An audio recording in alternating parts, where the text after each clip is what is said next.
한마디로 말해서. 네, 오늘은 특수활동비 수사 여파에 따른 자유한국당의 맞불 작전에 대해서 얘기를 한번 해보겠습니다. 서초동 감식반장 김프로. 오늘은 월요경제학 시간으로 프랑스의 공상적 사회주의자였던 생시몽의 산업사회에 대해서 이야기를 나눠보겠습니다.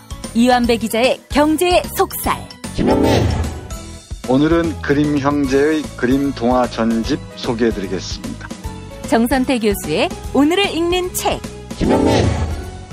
네, 오늘은 국민의당이 호남 지역당인가에 대해 말씀드리겠습니다.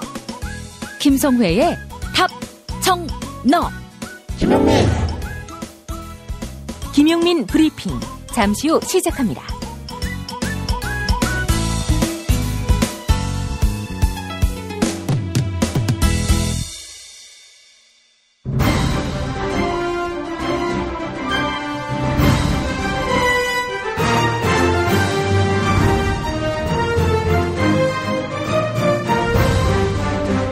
김용민 브리핑.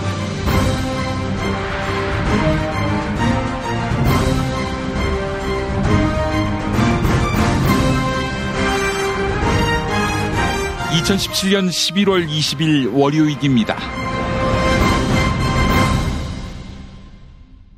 오늘 아침에도 포항에서 3.6의 여진이 있었습니다.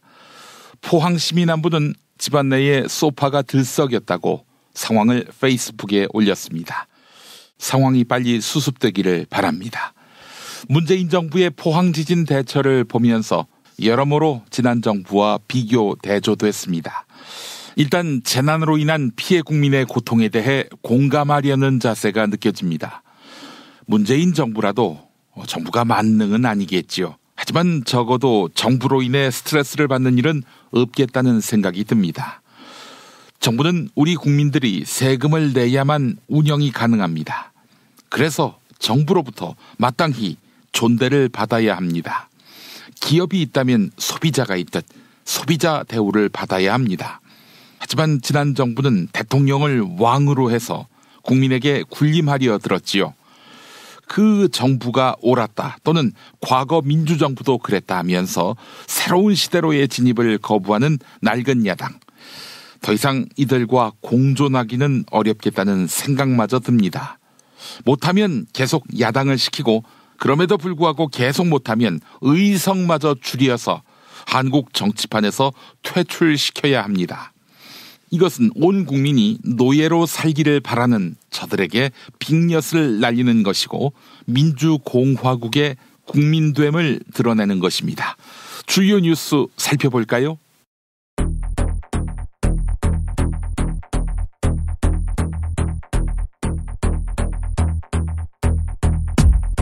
포항 지진의 진앙지 주변에서 집안이 액체 상태로 변하는 이른바 액상화 현상이 확인됐습니다. 액상화 현상이 발생하면 예를 들어 아파트가 기울어지는 현상이 발생할 수도 있는데요. 행정안전부 활성단층조사단은 포항 진앙지 주변 3km 반경에서 200곳이 넘는 소규모 액상화를 확인했습니다.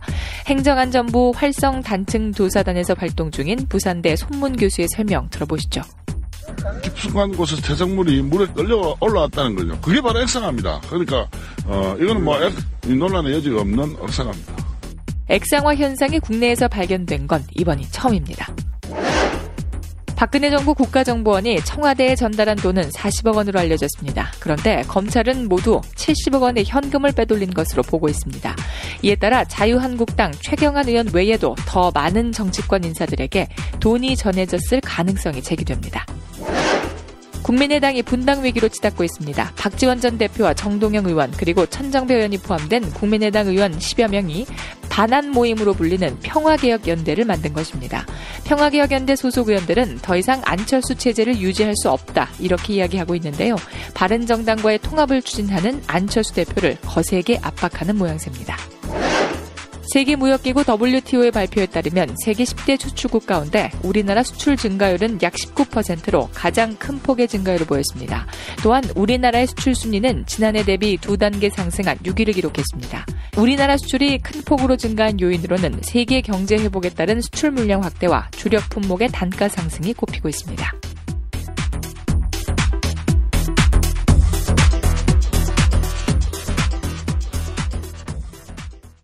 공익제보자가 고통받는 모습으로 기억되는 현실이 바뀌어야 합니다. 내부 고발로 긴 시간 고통받은 한 공익제보자의 말입니다.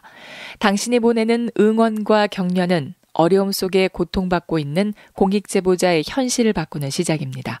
아름다운 재단은 공익제보자들을 지키기 위한 캠페인을 진행하고 있습니다.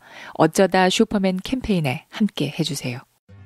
어디선가 나타나서 생명을 구하고 정의를 지키는 영웅 슈퍼맨.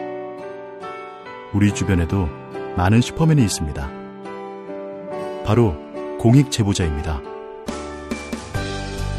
어쩌다 슈퍼맨이 되어야만 했던 그들에게 세상은 따뜻하지 않았습니다.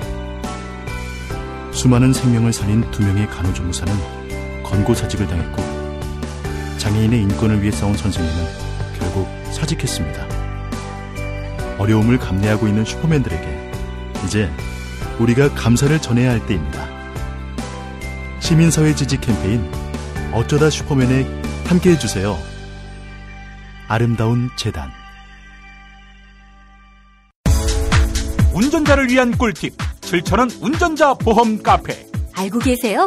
교통사고가 나면 형사합의금, 벌금, 변호사 비용 이거 자동차 보험에서는 보장 못해요. 운전자 상해까지도 책임져드리는 7,000원 운전자 보험 카페. 버스, 택시, 트럭 등 영업용 차량 운전자를 위한 12,500원 운전자 보험 카페도 있습니다. 실손, 부모님 건강, 자녀 보험도 안내해드립니다. 02849-9730 연중 무휴라 언제든 02849-9730. 어머님, 아버님 오래오래 건강하세요. 개업 축하합니다. 본세다 잠드소서. 결혼을 축하합니다. 형부, 우리 언니 반품은 안 됩니다. 차장 승진하신 주과장님, 주차장 되신 거 축하해요. 우리 같이 산 게 벌써 7년이나 됐네. 썩 짜릿했던 시간이었어. 태어나서 처음으로 여자에게 보내는 꽃이야. 너랑 닮은 꽃. 생일 축하해. 사랑과 축하, 위로가 있는 곳에 좋은 사람과 플라워. 1566-0263 1566-0263입니다. 자, 이거 먹고 제가 한번 볼일 봐가지고 바나나 나오는 바람에 원숭이들이 들고 그러가지고 어우, 몇십 마리가 달라붙어가지고 시끄럽했던 기억이 있습니다. 아침마다 원숭이를 불러 모으는 미궁 대장사랑이었습니다. 미궁 대장사랑 장실 굿모닝 화장실 바나 굿모닝 바나나. 서초동 감식반장 김프로.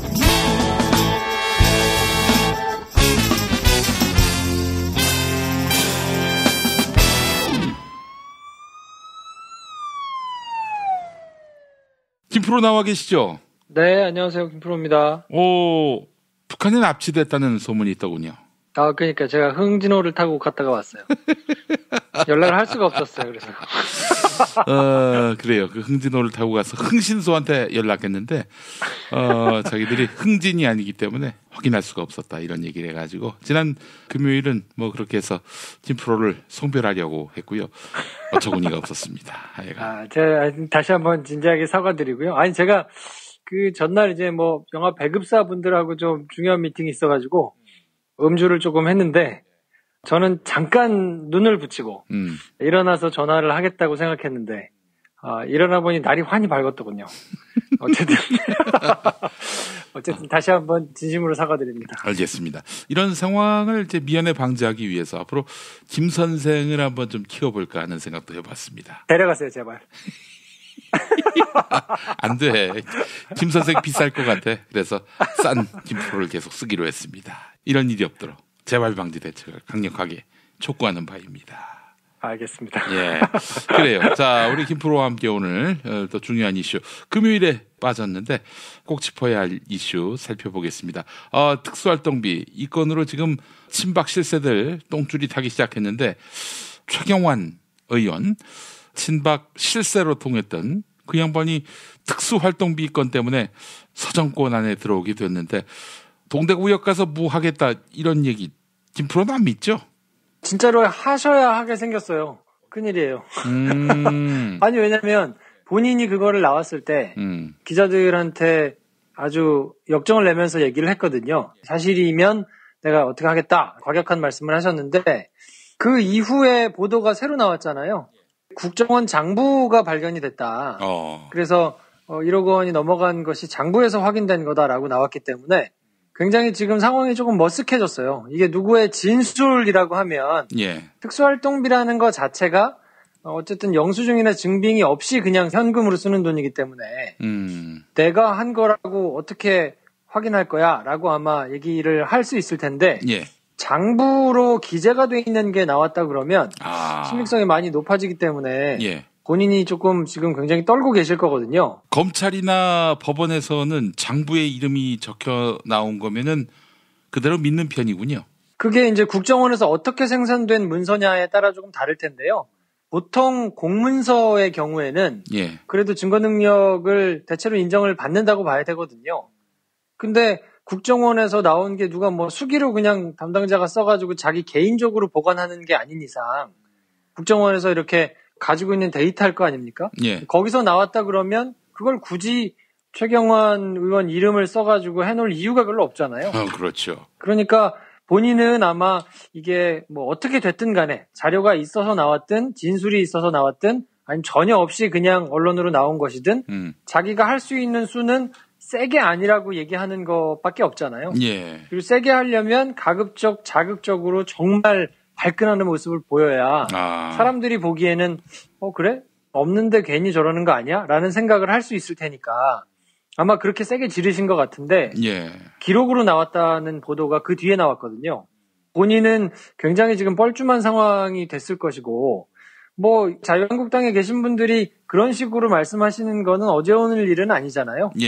정미홍 씨 같은 경우에도 탄핵안이 인용되면 뭐 목숨을 끊겠다고 하신 적도 있고 이정은 의원 같은 경우에도 손가락에 장지 지시겠다고 그랬는데 지금 뭐 그냥 쏙 들어가서 조용히 계시잖아요. 그러니까 아마 그냥 쇼잉을 그렇게 세게 하신 걸 텐데 어쨌든 최경환 의원은 지금 채용 비리 건 때문에 불구속 기소가 돼서 지금 재판받고 있거든요. 그 건도 제가 보기에는 뭐 간단치 않은데 그때 당시에는 이제 검찰 인사가 나기 전이고 대선이 치러지기 전이었기 때문에 아직 예전 정권의 그런 보호를 받을 수 있었다고 봐야 될 거거든요. 그래서 그냥 불구속 기소로 재판을 지금 받고 있는데 그것도 재판 결과가 나오면 어떻게 될지 잘 모르고요. 근데 지금 특수활동비 관련해가지고도 어쩔 수 없이 조사를 받게 됐기 때문에 이거는 액수도 높고요. 그리고 또 이거는 국정원에서 돈을 받아가지고 경제부총리가 활동하고 하는 것에다가 만약에 사용을 했다 그러면 이건 그냥 정말로 사적 유용이거나 뇌물이거나 이렇게 될 수 있거든요. 그러니까 예산 관련해가지고 배정을 조금 더 해줬거나 뭐 이런 게 만약에 연결고리가 나온다 그러면 이른바 대가성. 그렇죠. 그러면 이제 본인한테는 굉장히 중형이 내려질 수 있는 혐의라서 머리가 굉장히 아프실 겁니다, 지금. 그래요. 이거 뭐 그렇다고 누나가 쥐고 있는 정권도 아니고 말이죠. 이거 누구한테 부탁할 수도 없고 과거에 실세였기 때문에 이제 와서 포만 나게 이렇게 어디 가서 구걸하는 것도 꼴이 우습고요. 그러니까요. 본인이 대구 경북 의원들 뭐 했느냐. 박근혜 정부 있을 동안에 지금 뭐 했느냐면서 막 호통을 치고 막 이랬었단 말이에요. 대통령 구명을 제대로 못 해가지고 이게 뭐 하는 짓이냐고 막 호통도 치고 했었는데 지금 와가지고 자기는 실세가 아니었고 뭐 이렇게 할 수는 없을 거 아닙니까? 그러니까 아마 생각이 굉장히 복잡할 거예요. 그렇지만 생각이 복잡한 것과는 별개로 검찰 수사망을 피해가기는 어려울 거라고 보고 신분이 바뀌시는 거를 보는 거는 시간 문제가 아닌가라는 생각이 드네요. 자, 그렇다면은 일단 뭐 영장 청구, 집행 이거 어렵지 않다라고 보는 거군요. 김프로는. 그럴 것 같아요. 왜냐하면 지금 어쨌든 혐의도 그렇고 최경환 전 경제부총리 같은 경우에는 이 건 말고도 다른 건에서 지금 뭐 구설에 오르는 것들이 더 있거든요. 이제 워낙 뭐 핵심 실세였으니까 사람들이 그때 당시에 여러 루트로 이렇게 줄을 대려고 좀 노력하지 않았겠습니까? 그리고 지금 드러나는 것들을 보면 이게 그냥 일반적으로 정상적으로 또 상식적으로 생각하기 어려운 형태의 것들이 많거든요. 특수활동비를 현금으로 받아다가 자기들이 막 이제 유용한 거라든지 이런 것들은 그냥 아무렇게나 해도 되는구나라고 되게 편하게 생각을 했을 거거든요. 근데 이런 게 지금 터져 나오는 것들이 말씀 여러 번 드렸듯이 청와대라든지 국정원이라든지 뭐 국방부라든지 뭐 이런 데서 나오는 자료들에서 지금 하나둘씩 터져 나오는 거기 때문에 예. 제가 보기에는 빠져나가기는 쉽지 않고요. 이것들이 가벼운 형들이 아니고 특히나 돈과 관련된 것들은 양형 기준이나 이런 것들이 상당히 높아요. 그래서 이거는 뭐 빼도 박도 못할 거예요. 제가 말씀드린 뭐 직권남용이라든지 뭐 위계에 의한 공무집행 방해 뭐 이런 것들은 실형 선고가 뭐 초범이거나 뭐 이제 참작할 사유가 있으면 안 되고 그냥 집행유예가 선고가 되거나 뭐 이럴 가능성도 있지만 예. 돈이 관련돼 있고 액수가 크다. 그럼 이거는 정말 빠져나가기가 쉽지 않거든요. 그래서 하여튼 추경환 의원이나 그 주변에 지금 한참 이야기가 나오고 있는 여러 사람들의 경우에는 쉽지 않다. 그거는 분명해 보입니다. 네, 그래요. 이렇게 해서 또 한 분을 보내게 됐네요. 예. 자, 다른 친박들은 뭐 어떻습니까? 전병헌 정무수석이 그만두시고 뭐 이걸로 이렇게 나름의 이제 흠결을 삼을 수 있는 거리가 있는데도 불구하고 득달같이 달라붙어가지고 막 이렇게 비난을 하거나 이걸 책임 추궁을 하거나 이러지는 않거든요. 지금 굉장히 조용하단 말이에요. 그러니까 그 건과 별개로, 그러니까 롯데홈쇼핑 건은 또 이제 별개로 진행되고 있는 건데 하여튼 그 건 있죠. 그리고 국정원 지금 특수활동비 관련해가지고 있죠. 또 뭐 적폐와 관련된 다른 수사들 돌아가고 있죠. 이렇게 지금 여러 가지 수사가 진행되고 있는데 이걸로 문제가 될 수 있을 자유한국당 의원들이 지금 상당히 된다고 지금 보기 때문에 예. 이거를 가만히 있기도 뭐하고 그렇다고 적극적으로 나서가지고 뭔가를 하기도 뭐하고 지난 한 주 동안은 거의 뭐 그냥 자유한국당이 패닉 상태가 아니었나 싶을 정도로 우왕좌왕하는 모습을 보였는데 제가 기억하기로는 조선일보로부터 아마 시작이 된 게 아닌가 싶은데 선후 관계를 조금 따져봐야 되겠습니다만 뭐 조중동 중에 하나는 분명할 거예요. 보수 언론에서 이제 어떻게 프레임을 짜기 시작했냐면 특수활동비 자체를 문제 삼아보자 라고 생각을 한 것 같아요. 그래서 국정원 특수활동비 상납이 뇌물 성격을 가지고 있기 때문에 대가관계가 있으면 뇌물이고 그렇지 않다고 하더라도 여러 다른 혐의가 적용될 수 있잖아요. 예. 근데 이제 액수가 크게 되면 이게 상당히 위협적이기 때문에 정치 보복을 하는 거다라고만 공허하게 외쳤는데 그걸로는 안 된다고 판단을 한 것 같아요. 그래서 문제가 되려면 지금 검찰을 무력화시키거나 검찰을 욕보이는 뭔가를 지금 짜내야 될 텐데 그걸로 생각해낸 것이 검찰이 쓰고 있는 특수활동비를 한번 그럼 뒤져보자. 왜냐하면 검찰이 법무부를 통해서 쓰고 있는 특수활동비도 규모가 적지는 않거든요. 예. 그렇기 때문에 요걸로 한번 되치기를 해보자라고 생각을 했던 것 같고 그래서 뭐 칼럼이라든지 기자의 기사라든지 이런 걸 통해서 지금 일제히 검찰 특수활동비가 법무부에 상납이 된 것들이 관행처럼 이루어져 왔는데 이거에 대해서는 그럼 똑같은 범죄 아니냐? 왜 수사를 안 하냐? 이렇게 지금 가지고 나오기 시작했고요. 그걸로 주 후반부터 군부를 짚히기 시작하더니 아니나 다를까 주말 들면서 자유한국당에서 이걸 가지고 이제 본격적으로 검찰 특활비에 대한 상납도 따져봐야 된다. 이렇게 공식적으로 이제 들고 나왔습니다. 이게 잔꾀를 쓴다고 통할까요? 뭐 그 사람들이 붙잡고 있는 이제 마지막 동아줄 같은 셈이니까 이걸로는 굉장히 좀 시끄럽게 논의를 할 거예요. 그리고 이거는 사실 따져본다 그러면 조금 애매한 구석이 있기도 합니다. 왜냐하면 검찰의 특수활동비라는 게 수사비로 지급이 된 것들은 뭐 별 문제가 없겠지만 이게 어쨌든 법무부로 건너간 돈. 그러니까 지난번에 왜 검찰국장하고 이영렬 전 서울중앙지검장하고 모여가지고 회식하면서 경비로 쓰라 그러면서 봉투에다가 100만 원씩 넣어가지고 이렇게 넘겨주고 했던 것들이 있잖아요. 예. 그러니까 그렇게 쓰인 특수활동비도 꽤나 있을 거란 말이에요. 그게 어쨌든 내려가고 해가지고 수사팀에서는 수사경비로 사용될 수도 있을 것이고 아니면 뭐 기자들이라든지 아니면 다른 뭐 이런 식사비 이런 거로 들어갔을 수도 있을 것이고 그 용처야 뭐 현금으로 사용하는 것이니까 여러 가지로 사용이 됐을 텐데 그렇다고 한다면 이거를 굉장히 꼼꼼하게 다 따져가지고 문제를 삼기 시작하면 캥기는 구석이 있을 거라고 판단을 하는 것 같아요. 네. 그리고 검찰에서 쓰라고 내려온 특수활동비가 법무부로 올라가는 거는 말이 되냐? 그리고 검찰의 인사를 법무부가 하는데 그쪽으로 돈이 지속적으로 건너갔다면 이것도 뇌물 아니냐? 그러면 니네들 다 찾아가지고 처벌해야지. 니네는 왜 처벌 안 하고 전 정권 사람들만 처벌해? 라면서 프레임을 뭐로 만드는 거냐면 왜 살아있는 권력에는 전혀 칼질을 안 하고 죽은 권력에만 이렇게 난도질을 하느냐라고 얘기를 하고 싶어서 지금 꺼내든 거거든요. 예. 근데 그 내부를 꽤나 잘 아는 사람이 기사를 썼던 것 같아요. 그래서 뭐 변호사 출신의 사람이 칼럼을 쓴다든지 또 출입기자가 뭐 기사를 쓴다든지 이런 방식으로 이제 은근히 군부를 짚었었는데 이걸로 어느 정도나 맞불을 놓으면서 끄집어내리기를 할지 그게 이번 주 내내 관전 포인트로 좀 지켜보시면 좋지 않을까 싶은 생각이 좀 드네요. 홍준표는 좋겠네요.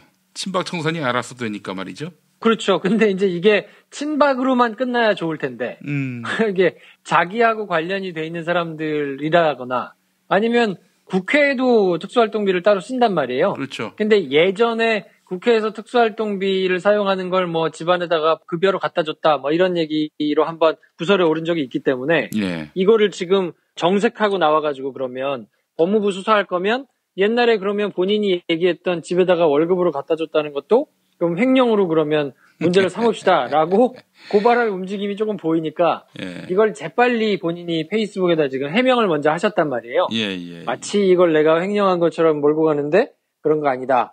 근데 요거는 큰 그림으로 보자면 특수활동비 법무부 상납을 가지고 뭔가 문제를 삼아야겠으니 그거를 미연에 내가 썼던 특수활동비도 문제가 되기 전에 요거는 아무튼 해소하고 가자라고 전략을 좀 세웠던 것 같고요. 예. 그러니까 어쨌든 다음 주 한 주 내내 이거 가지고 여러 석상에서 공식적으로 굉장히 지속적으로 문제를 삼을 거는 분명해 보이거든요. 예. 근데 이게 과연 정쟁, 공방으로 갈 것이냐 아니면 또 다른 사건이 터져 나와가지고 그냥 쑥 들어갈 것이냐. 저는 뭐 후자일 가능성이 높다고는 봅니다만 어쨌든 요거를 예의주시하면서 한번 보실 필요는 있다. 그렇게 말씀을 드리고 싶네요. 예, 알겠습니다. 홍준표도 긴장하고 있다. 이런 얘기군요. 지금 자유한국당은 정신이 없을 거예요. 왜냐하면 과연 몇 명이나 터져 나올 것이냐. 그리고 배지가 얼마나 떨어질 것이냐. 물론 뭐 대법원까지 가가지고 확정이 돼야 배지가 떨어질 거는 결정이 되기 때문에 남아있는 시간하고 이런 것들을 생각한다면 큰 영향은 아닐 수 있습니다만 그래도 어쨌든 뭐 1심 재판을 받게 되고 뭐 구속이 되거나 뭐 이런 이제 상황이 펼쳐지게 되면 본인들의 정치적 입지가 굉장히 줄어들 것이기 때문에 여러 가지로 굉장히 골머리가 지금 아플 거는 분명해 보이죠. 예, 알겠습니다. 자, 김프로 오늘 고생하셨고요. 우리 또 내일 뵙도록 하겠습니다. 네, 내일 뵙겠습니다.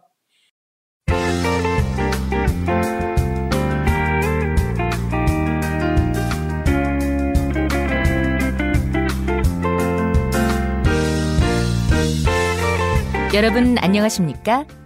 지금부터 전국 16개 시도교육청과 무관한 2017학년도 뉴스 듣기 능력평가를 시작하겠습니다. 수험생 여러분께서는 팟캐스트의 음량을 알맞게 조절하여 주시기 바랍니다.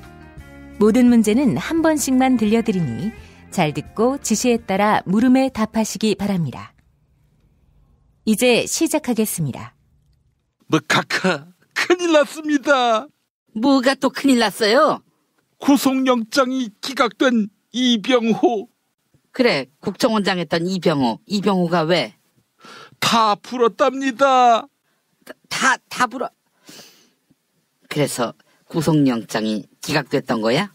뭐 그런 면도 있겠지요. 하지만 국고손실죄가 워낙 커서 검찰이 다시 영장을 친다고 합니다. 병호 오빠 정말 안 됐다. 인생 말년에. 카카. 근데 카카가 돈 가져와라 이렇게 시켰다면서요. 그리고 그 돈으로 내곡동집 샀다고 하는데 야, 누구나 다 국정원 특수활동비 주머니에 챙겼어. 근데 왜 나한테만 뒤집어 씌워? 카카, 누구나 다 신호 위반했는데 왜 나만 잡느냐 이런 사람들이 있지요. 그러면 경찰이 봐줍니까? 판사한테 한번 가서 그래보세요. 야, 난 안 받았어. 결백해. 내가 특수활동비 받았다면 동대구역에서 할복한다. 카카, 근데 그 말은 최경환이가 한 말인데요. 그래? 걔가 나보다 앞서서 그런 말을 했어? 그러면은 내가 특수활동비 받았다면 내 손에 장을 지진다. 카카, 그 말도 이정현이가 이미 한 말입니다. 그래? 그러면 내가 특수활동비 받았으면 낙동강에 빠져 죽는다. 카카, 지난 대선 때 홍준표가 한 말입니다. 아이 씹새끼들, 멘트까지 알박기 하냐? 카카, 뭐 지키지도 못할 약속 해봐야 비웃음만 사지요. 무언가 눈에 확 띄는 걸 거셔야지요. 예컨대 살을 빼겠다 이런 약속. 뭐 저는 자신 있습니다. 내가 국정원 특수활동비 받았다면 몸무게 50kg 뺄 수 있다. 네가 50kg을 뺀다고? 어떻게? 굶어서? 굶는 다이어트 금방 요요 현상이 오지요. 뭐 저는 먹으면서 하는 다이어트 비타샵을 이용할 겁니다. 한 달에 15,000kcal를 죽여주는 그린 스무디, 이것이 핵심인데 비타민, 미네랄, 식이섬유, 빼놓기 쉬운 영양소를 다 챙겨주는 뭐 아내보다 더 소중한 그린 스무디. 검색창에서 비타샵을 입력하세요. 전화번호는 1522-6648 1522-6648. 야, 너 그렇게 살 빼다가 선거 때 유권자들이 못 알아보면 어떡하게? 그럴 리가요. 제가 변함없는 제1야당 후보가 될 텐데요. 누구 마음대로? 자유당 복당할 때 홍준표와 다 얘기가 됐습니다. 홍준표가 성완종 리스트로 아웃되면, 즉 감옥 가면, 그때는 뭐 제가 당을 먹게 되는 거지요. 야, 뭐 친박은 허당으로 있는 줄 알아? 뭐 그때쯤 되면 친박들 다 감옥에 있지 않을까요? 카카 옆으로 말입니다. 존만한 새끼. 야, 너는 무사한가 보자. 문제 드리겠습니다. 뭐 청년들을 일컬어서 삼포 세대라고 합니다. 누가 만든 삼포 세대일까? 결혼을 포기하고 출산을 포기하고 그리고 이거마저도 포기해서 삼포인데요.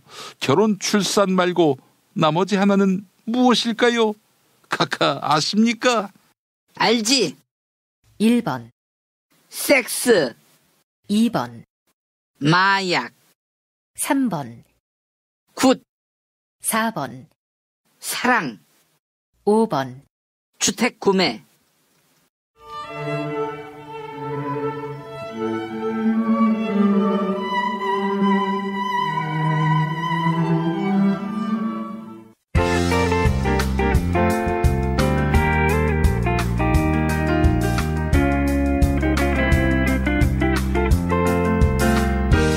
수고하셨습니다.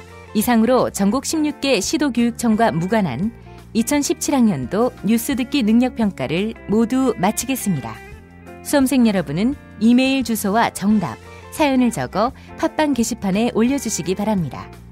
당첨자는 2부 마지막 순서에서 발표하겠습니다. 뉴스 듣기 능력평가를 마칩니다.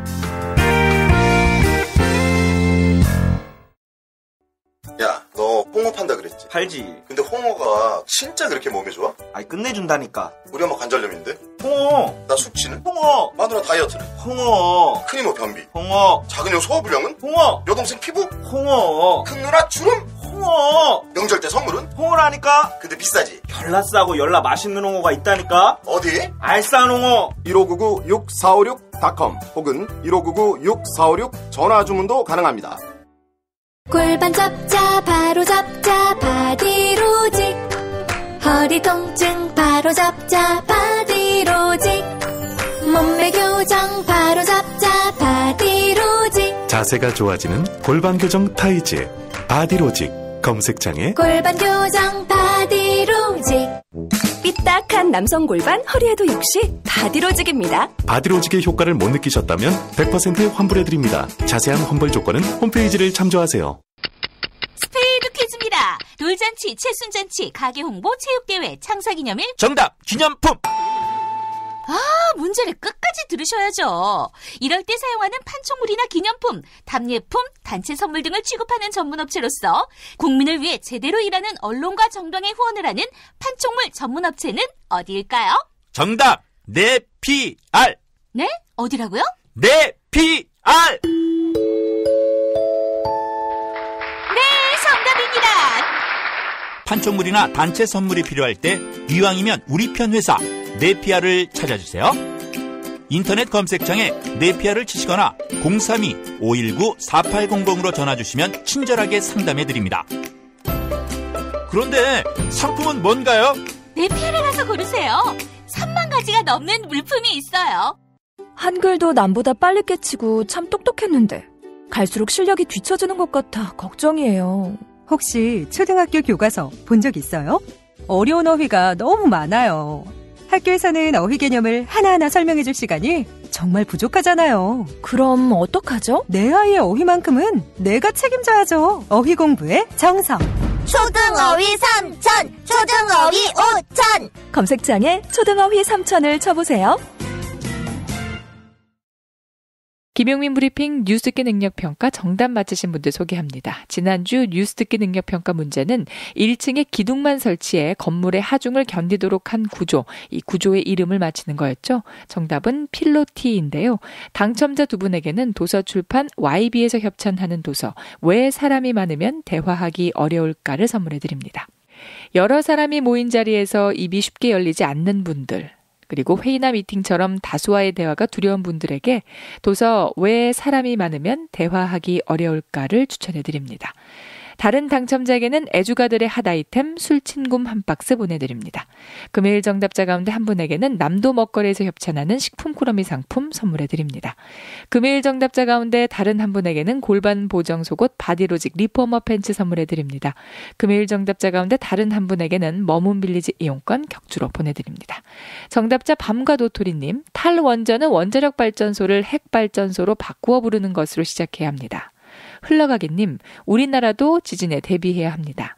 프렌드 2601님, 포항의 한 원룸은 철근을 반도 넣지 않고 지었더군요. 철전 조사가 필요합니다. 이명박 한다스, 이명박이 춥고 더럽고 늘 불이 켜져 있는 그곳에서 지내길 진심으로 기원합니다. 황당한 하루님, 이메일을 안 적어주셨네요. 포항뿐 아니라 전국의 수험생 여러분 마지막까지 최선을 다하세요. 거마평로님, 다스는 누구 겁니까? 문통방통 끝말잇기 당첨자께는 별을 따다 구운 과자 롤 카스테라 선물해드립니다. 지난주 문통방통 끝말잇기 시작 글자 증오의 오였는데요. 당첨자 바른말쟁이님, 끝말잇기 정답은 오산. 이명박근혜 정부의 부역자들 시간이 지나 다시 살아날 수 있을 것이라 생각한다면 오산입니다. 김용민 브리핑 뉴스기 능력평가, 오늘도 많은 참여 부탁드립니다.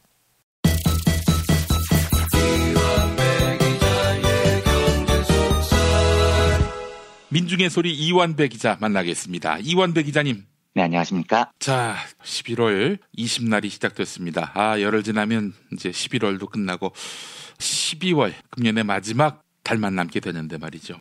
근데 아직도 촛불혁명의 그 여운이 가시지 않고 있습니다. 그럼요. 네, 저도 이 토요일에 시내에 나갔다가 그 작년에 촛불혁명에 참여했던 일원이었다는 사실이 자꾸 생각이 나서 되게 자랑스럽고요. 예. 그 혁명의 여파를 딛고 지금 문재인 정부의 여러 정책들이 설계가 되고 있는 거겠죠. 저는 진심으로 그 촛불혁명이 우리나라의 역사를 바꿀 거라고 생각을 해요.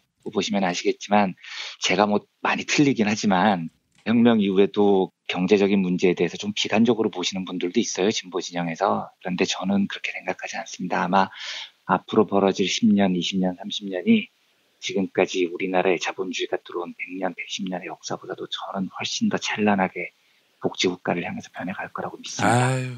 듣기만 해도 기분 좋습니다. 네. 자, 새로운 시대 우리가 경제를 바로 알아야 하겠죠. 그동안 뭐 기업인으로 산업력군으로 이렇게 미화 포장도 했던 이 한국의 대기업 재벌들의 민낯도 제대로 우리가 들여다봐야 하고요. 자, 그런 의미에서 바로 이완배 기자의 경제의 속살은 아주 유익합니다. 고맙습니다. 이거 어떻게 책으로 엮으실 생각 없으신가요? 그런 얘기 많이 들으시죠? 가끔 듣는데 방송으로 했던 이야기를 책으로 쓰려니까 너무 기승전결이 안 맞아서 이걸 책으로 쓰는 건 조금 망설이고 있습니다.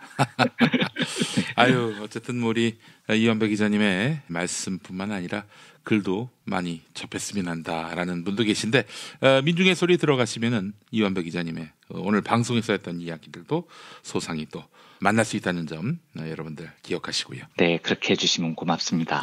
자, 오늘 이현배 기자님하고 어떤 이야기 나누게 됩니까? 예, 오늘 월요경제학 시간이죠. 그래서 오늘은 프랑스의 공상적 사회주의자였던 생시몽이라는 경제학자가 설파한 산업사회라는 것에 대해서 이야기를 해보려고 합니다. 아, 생시몽, 공상적 사회주의자. 그러면 이 몽이 그 꿈몽자입니까? 아니고요. 깜짝이야. 예. 이걸 제가 어떻게 리시브를 해야 되죠? MC몽하고는 아무 상관이 없는 사람이고요. 네. 예.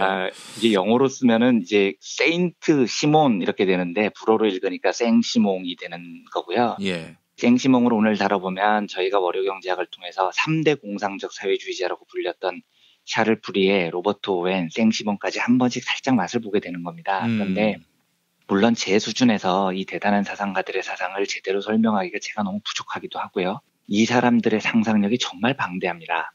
제가 한번 소개를 해드렸던 샤를 프리에 같은 경우는 너무 상상력이 심해서 당대에는 미친놈 소리를 들은 적이 있는 사람이에요. 그리고 오늘 말씀드린 생시몽 같은 학자는 제가 경제학자라고 소개를 해드렸는데 사실은 도대체 어떤 학자로 분류해야 하는지가 불투명할 정도로 사상의 넓이가 대단합니다. 제가 궁금해서 네이버 백과사전을 쳐봤더니 생시몽이 이렇게 소개가 돼요. 사회주의 사상의 선구자, 역사과학의 선구자, 사회학의 선구자, 실증주의의 창시자, 산업주의자, 테크노크라시의 아버지, 사회신비주의자, 유럽 통합사상의 선구자 이렇게 적혀 있더라고요. 그러니까 이게 도대체 어떻게 규정을 할 수 없을 정도로 사상의 폭이 정말 방대한 사람인 거죠. 예. 오늘은 이 방대한 사상을 가진 프랑스에 낳은 불세출의 천재인데 이 사람 여러 사상 중에 산업주의 혹은 산업사회라고 불리는 대목을 살펴볼까 합니다. 근데 그 전에 간단히 이 생시몽이라는 사람이 어떤 사람이었는지부터 짚고 넘어갈 텐데 이 사람은 그 삶 자체도 완전히 한편의 영화 같은 사람이에요. 너무 드라마틱합니다.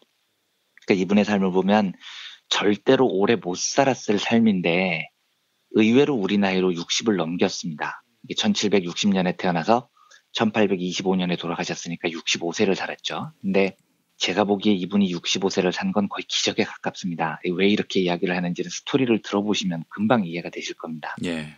이 사람은 무지하게 잘 나가는 귀족 가문의 자제로 태어나요. 그래서 이 사람 이름이 원래 앙리 드 생시몽인데 예. 생시몽이 집안 가문 이름 같은 건가 보더라고요. 그래서 이 집 족보를 보면 다 생시몽이라는 이름을 쓰고요. 예. 앙리 드 생시몽은 백작이기도 했습니다. 그러니까 엄청 잘 나가는 귀족이었던 거죠. 그래서 젊은 시절에 이 사람 생각의 기록을 보면 되게 귀족다운 황당한 구상도 많습니다. 뭐 대서양하고 태평양을 운하로 연결하겠다 뭐 이런 헛소리도 하고 다니는 모양이에요. 정년 때는요. 예. 그래서 브리테니커 사전에 보면은 젊었을 땐 굉장히 스투피드했다, 멍청했다 뭐 이런 기록도 나와 있습니다. 10대에 미국 독립전쟁에 참여했다는 아주 독특한 기록이 있습니다. 생시몽이 프랑스 군에 입대를 했는데 프랑스가 영국하고 앙숙이니까 프랑스가 미국의 독립전쟁을 지원합니다. 그래서 이때 생시몽이 입대를 해서 미국의 파병을 가서 미국을 도와서 워싱턴 장군의 지휘 아래 영국군을 공격합니다. 근데 요때 한번 죽을 뻔해요. 그래서 벌써 10대에 한번 죽을 뻔한 기록이 있습니다. 예. 프랑스에서는 1789년에 그 유명한 프랑스 대혁명이 벌어지는데 이때가 생시몽이 29살 때입니다. 근데 이제 확실히 프랑스 대혁명이라는 대사건이 생시몽의 삶에 굉장히 영향을 많이 줘요. 그래서 이때부터 자유평등 연대의 사상이 생시몽의 천재적인 뇌를 각성시킨 건 분명한 것 같은데 이때도 또 생시몽이 적극적으로 혁명에 참여를 해서 단두대에 한번 목이 잘릴 뻔합니다. 그래서 20대 때도 한번 죽을 뻔하죠. 또 극적으로 살아나요. 그런데 웃긴 건 이 생시몽이 프랑스 대혁명 때 친구한테 돈을 빌려가지고 우연히 땅을 샀는데 이 대혁명 과정을 거치면서 그 땅값이 엄청나게 올라서 엄청나게 또 거부가 됩니다. 떼돈을 벌어요. 그래서 이때 이 떼부자가 된 걸 가지고 생시몽이 매일 살롱 같은 걸 차려서 돈을 펑펑 쓰고 다니면서 유명한 사람들을 모아서 지식을 구하고 대화를 나눕니다. 이때 생시몽의 사상이 굉장히 성장을 하는데 문제는 이때 조금 호사스럽게 사는 바람에 땅 투기로 번 돈을 이때 다 날리죠. 그래서 가난해지면서 다시 신실한 운동가가 됐다는 이야기도 전해져요. 또 하나 이 사람 기록 중에 특이한 건 63세 때 자기의 사상이 제대로 실현이 안 되니까 되게 절망에 빠져서 권총으로 자살을 시도해요. 그런데 이 모든 기록이 이렇게 나와 있는데 저는 잘 이해가 안 되더라고요. 자살을 어떻게 하냐면 권총으로 머리에다가 총을 6발을 쏩니다. 그런데 살아나요. 살아났다고 기록이 돼 있어요. 6발을 총을 맞고도 한쪽 눈의 시력만 잃었다고 합니다. 제가 더 이상의 자세한 기록을 찾지 못해서 그냥 미스테리하게 받아들이고 있는데 참 미스테리하죠. 총을 6방 맞고 한쪽 눈의 시력만 잃고 또 극적으로 살아남는 파란만장한 삶을 산 사람입니다. 아무튼 이 사람이 남긴 사상적 업적은 뭐 셀 수 없을 정도로 많은데요. 오늘 말씀드렸듯이 생시몽이 주목했던 산업사회라는 것만 좀 살펴보도록 하겠습니다. 조금 까다롭게 들으실 수도 있을 텐데요. 이해를 돕기 위해서 쉽게 이야기를 한번 해보겠습니다. 과거의 조선시대 때만 해도요. 우리가 사는 세상은 산업사회가 아니었죠. 농경 중심의 농업사회였습니다. 그런데 농업에서 공업으로 산업의 주력이 넘어오는 이 현상은 단지 사회의 주력 산업이 변했다는 것을 뜻하는 것이 아닙니다. 농업사회의 제일 큰 특징이 뭐냐면 혼자서도 먹고 살 수 있다는 겁니다. 그러니까 한 가정이 있으면 한 구성원이 생계를 온전히 책임을 져요. 예를 들면 농사를 짓고 사는 소작농 집안은 먹을 거는 당연히 농사로 스스로 마련을 하고요. 옷은 보통 집에서 이제 솜털옷 같은 걸 엄마가 지어서 입습니다. 반찬은 밭에서 나는 걸 다 캐서 먹죠. 물론 적당한 교육이 없는 건 아니지만 이건 거의 물물교환 수준입니다.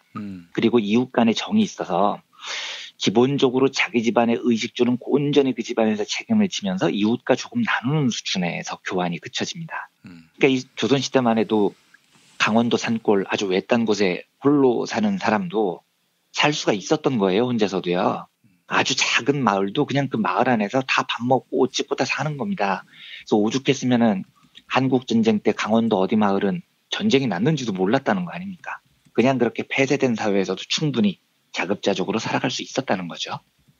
그런데 자본주의가 시작되고 산업사회가 시작되면서 이게 불가능해졌다는 겁니다. 공장이 생기고 대량 생산이 시작됩니다. 그러다 보니까 교육이 활발해지고요. 분업이 아주 세밀해지죠. 그러면 이제 더 이상 노동자들은 쌀을 재배하지 않죠. 공장에서 일을 하고 월급을 받아서 쌀을 사 먹을 뿐입니다. 그리고 옷도 더 이상 집에서 만들지 않아요. 월급을 받아서 옷을 사 입는 거죠. 심지어 쌀을 재배하는 농민들조차 자기가 먹으려고 쌀을 재배하지 않습니다. 자기 먹을 거는 조금 남겨놓고 나머지는 팔아서 돈 벌려고 하는 거죠. 그래서 그 돈으로 옷도 사고 핸드폰도 사는 겁니다. 그러니까 농경사회에 비해서 생시몽이 보는 산업사회는 완벽한 분업의 사회가 돼버린 겁니다. 그리고 그 사회 안에 구성원들이 모두 다른 일을 하는데 그 각자에 맡은 일들을 굉장히 유기적으로 딱딱딱 맞아 들어가야 그 사회가 유지가 된다는 거죠. 이게 산업사회의 가장 큰 특징입니다. 이걸 좀 우리와는 가까운 예를 들어보죠. 김용민 PD님께서 국민TV에서 나오신 다음에 팟캐스트에 다시 돌아오셨을 때, 그러니까 브리핑을 처음 하셨을 때 제가 초창기 방송을 들어보면은요. 그러니까 7시간 행불근해라는 개인 사업자를 내시고 혼자서 거의 모든 일을 다 하신 것 같아요. 그래서 초창기 방송을 들어보면요. 1인 한 10역 정도를 하신 겁니다. 편집도 본인이 하시고요. 대본도 본인이 다 쓰시고요. 일정 관리도 모두 스스로 다 처리를 하셨어요. 그러니까 요때 김용민 PD님은 자급자족의 농경사회 구성원 같은 분이셨습니다. 간의 수공업이었습니다. 그렇죠. 혼자서 다 처리가 되는 거죠. 그런데 이제 방송 규모가 점점 커졌어요. 그래서 7시간 행불근해라는 개인 사업자는 이제 여사여풍이라는 주식회사가 됐죠. 그리고 구성원들이 하나둘씩 합류를 합니다. 하나의 산업이 조직이 돼요. 그 조직 안에서 분업이 발생을 합니다.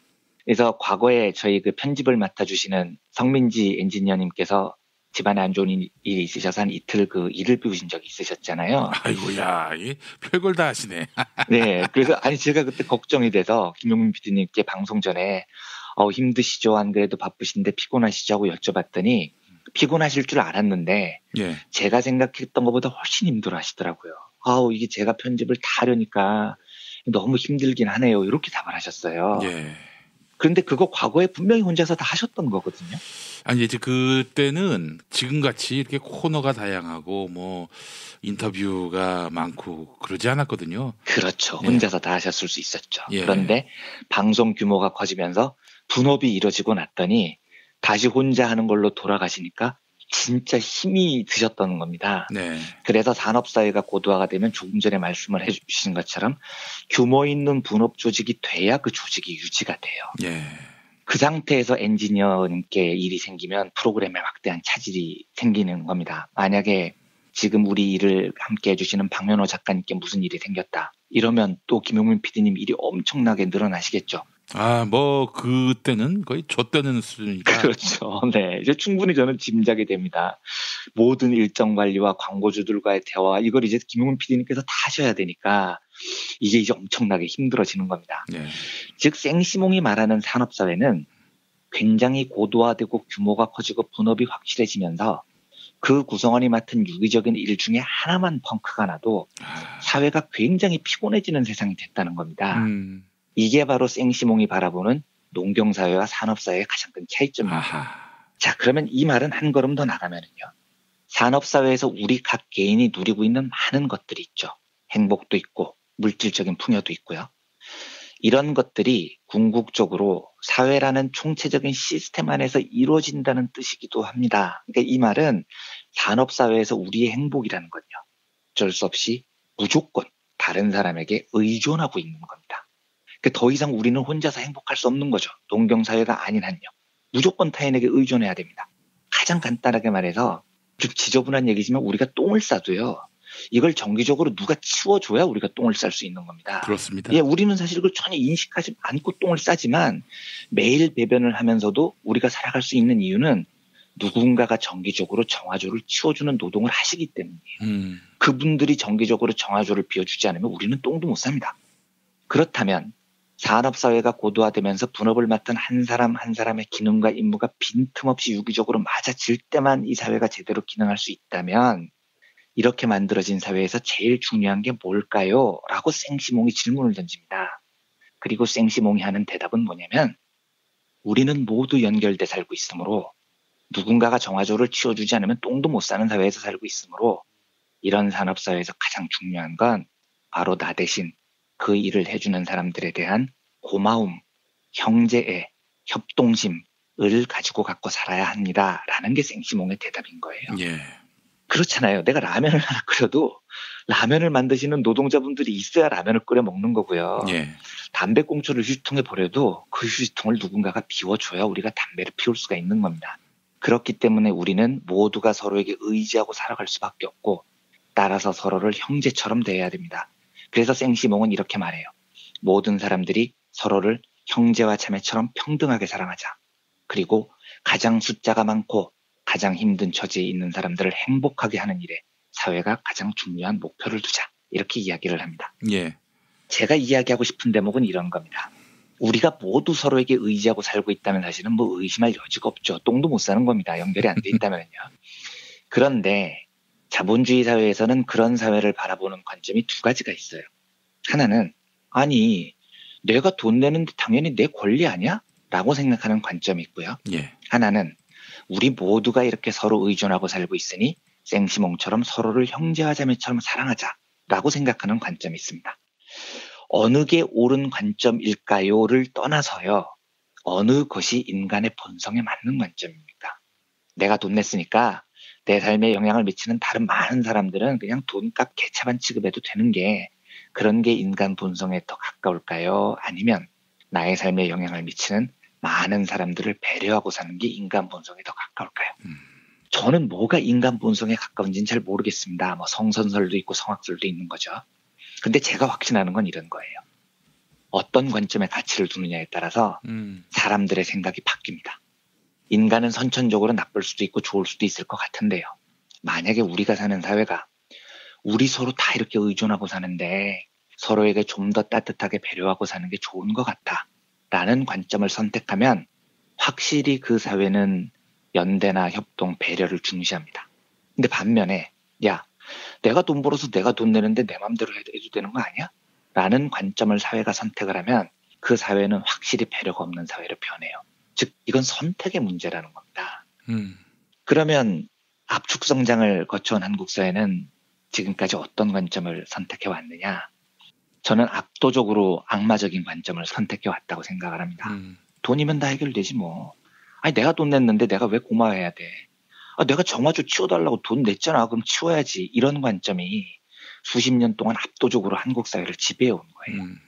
제가 그 최근 몇 년간에 이 두 관점의 차이를 극명하게 드러내주는 두 종류의 사람의 대표적인 인물을 봐요. 저희 청취자분들은 저희 김용민 PD님께서 갖고 있는 이미지가 막말 이미지에 굉장히 강한 분으로 생각하시는 분들이 많잖아요. 그런데 김용민 PD님은 실제로 만나보면 진짜 놀라울 정도로 겸손하신 분이세요. 근데 제가 굉장히 놀란 게 어떤 거냐면 과거에 이재명 시장님하고 인터뷰를 할 때 성남시청 시장님 사무실에서 인터뷰를 마쳤는데 비서일을 봐주시는 분이 차를 한 잔 이렇게 앞으로 갖다 놓을 때 김용민 PD님께서 아이고 진짜 고맙습니다라고 진심을 담아서 이야기를 합니다. 근데 이게 관점 차이인 거예요. 아니 비서한테 원래 그런 거라고 월급 주는데 왜 고마워? 라고 생각하는 관점과 저분이 저 일을 해주지 않으면 내가 직접 가서 차 타고 들고 오고 다 해야 되는데 저분이 그 일을 대신해 주니 얼마나 고마우냐라는 관점과 이 두 관점의 차이가 그 세상의 성격을 규정하는 겁니다. 그러면 이런 관점을 한번 보죠. 극명하게 차이가 있는 건데요. 과거에 그 조선일보 주말부장인가요? 그 한현우라는 분이 쓴 간장두종지라는 유명한 칼럼이 있습니다. 예. 근데 저는 사실 그 간장두종지가 별로 재밌었던 게 아니고 그 칼럼에 이런 대목이 나와요. 끝에 보면요. 매식, 이게 이제 음식을 파는 거죠. 매식이 일상인 직장인들과 매식이 생계인 음식점 종사자들은 항상 부딪힌다. 서로 조심해야 한다. 설렁탕을 주문했고 설렁탕이 나왔는데도 감사합니다라고 말해야 한다. 먹은 만큼 돈을 냈는데도 고맙습니다라고 말한다. 그게 이 이상한 도시에서 살아가는 방식이다. 이렇게 칼럼에서 적었더라고요. 그러니까 제가 그 칼럼을 보고 놀란 대목은 간장 두종지 같은 일기를 칼럼으로 쓸 정도로 미친놈이다. 이런 게 아니고요. 이 사람 시각이 한국의 산업사회를 바라보는 극명한 두 관점 중에 하나인 겁니다. 아니 내가 먹은 만큼 돈을 냈는데 왜 고마워해야 돼? 설렁탕값 냈잖아. 가지고 오는 사람들에게 왜 고마워해야 돼?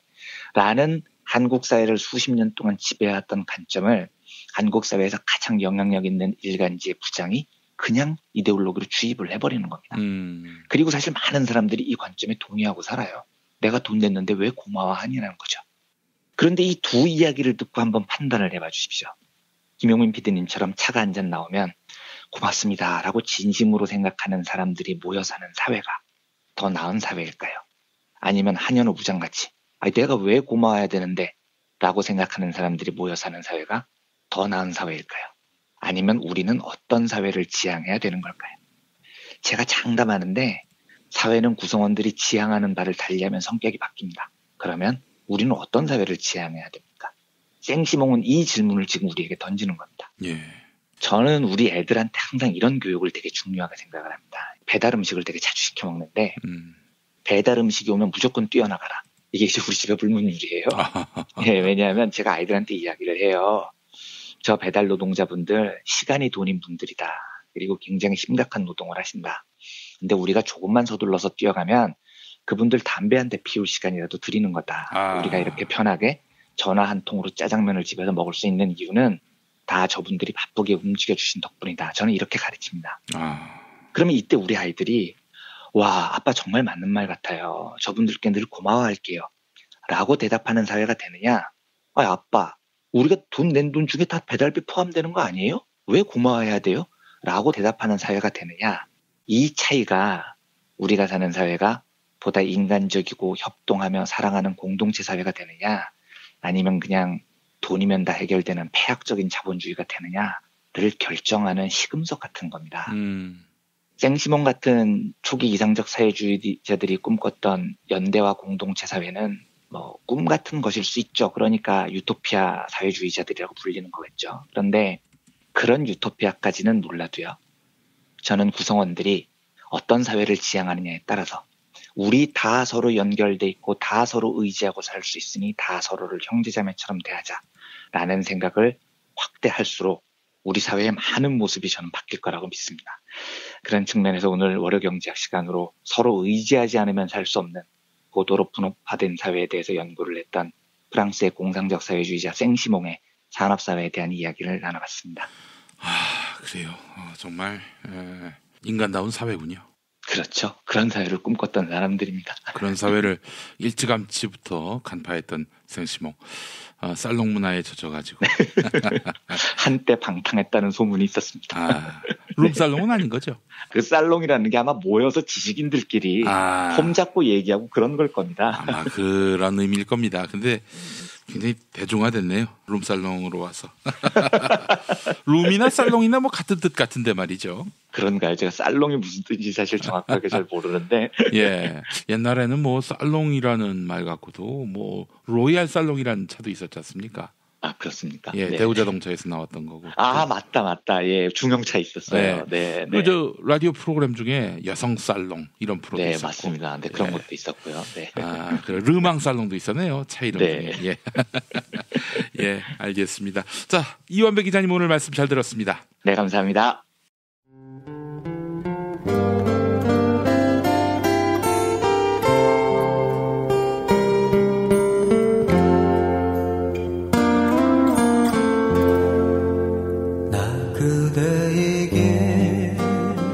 뜨거운 여름이 가고 어느새 찬바람이 옆구리를 스치면 왠지 뜸해졌던 그리운 친구 생각나시죠? 몇 년 만에 만나도 바로 어제 본 것 같은, 말 안 해도 내 마음 누구보다 잘 알아주던 속 깊고 다정한 친구 다 있잖아요. 마치 민중의 소리 같은? 이렇게 마음 맞는 친구랑 뜨거운 국물에 소주 한 잔이면 같이 할까요? 당신의 든든한 절친 민중의 소리가 오늘도 당신을 응원합니다.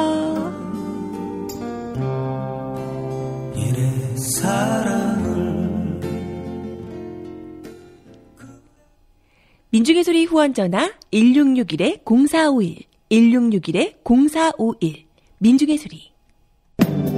진실은 반드시 밝혀진다고. 무엇이 진실입니까? 대통령이라고 하는 지위를 진실을 밝히지 않는 데에 역이용해서.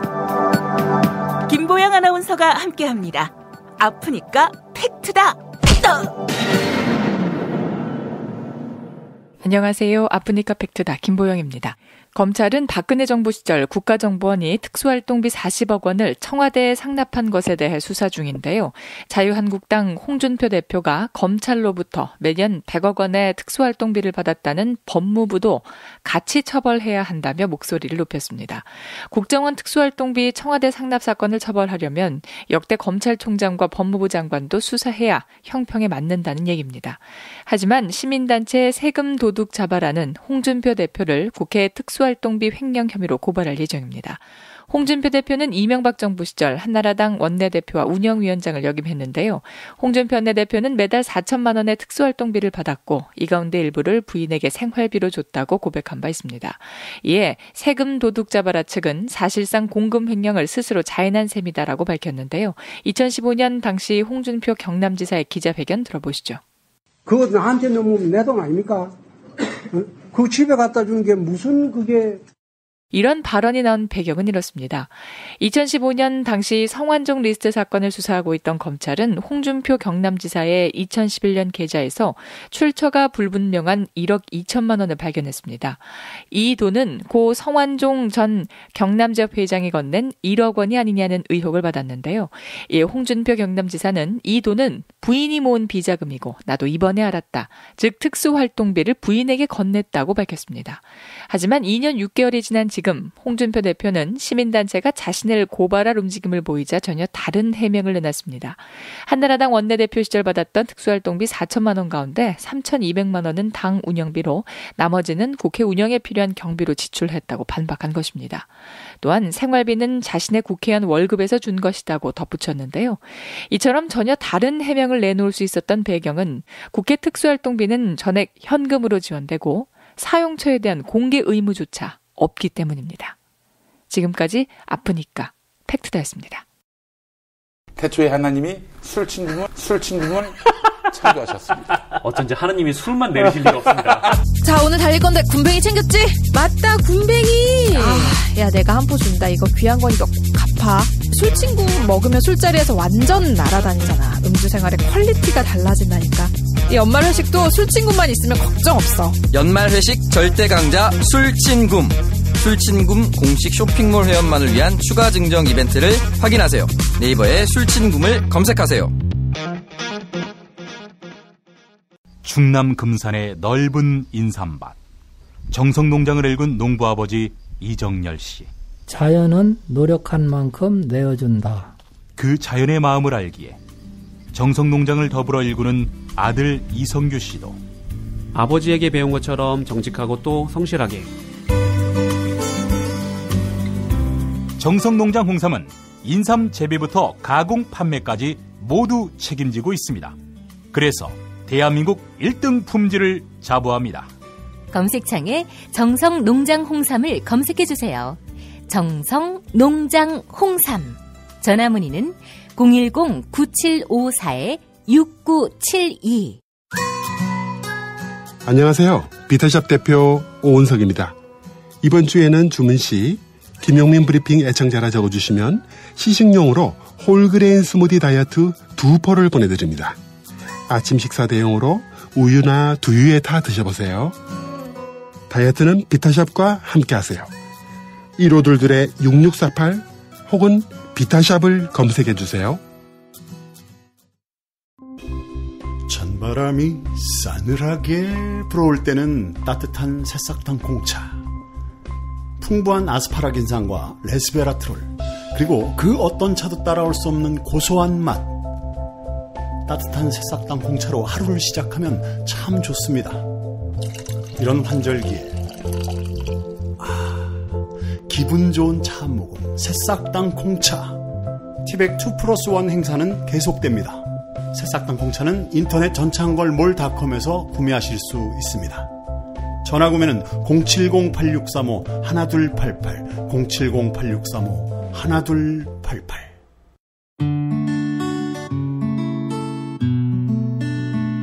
당신과 내가 좋은 나라에서 그 정의로운 나라 그곳에 산다면 난 그냥 좋아서 웃기만 할 거예요.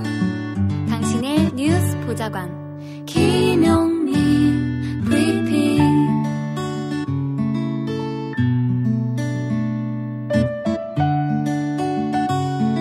대한민국 뉴스 브리핑의 선두주자 김용민 브리핑. 계속해서 김보영 아나운서가 오늘의 날씨를 전해드립니다. 날씨를 전해드리겠습니다. 오늘 아침 기온 서울 영하 3도, 대전 영하 2도, 춘천 영하 7도로 영하권에 머무는 곳이 많겠습니다. 또한 바람이 불면서 체감온도는 더욱 떨어지겠는데요. 비와 눈 소식도 있습니다. 중서부 지역에는 1cm 안팎의 눈이 내려 쌓이겠고요. 경기도와 강원 영서 남부 그리고 충청 북부에서도 낮 한때 빗방울이 떨어지는 곳이 있겠습니다. 예상 강수량은 5mm 미만입니다. 낮 기온 서울 5도, 광주 11도, 부산 11도로 예상됩니다. 여기는 대한민국 브리핑 1번지 김용민 브리핑입니다.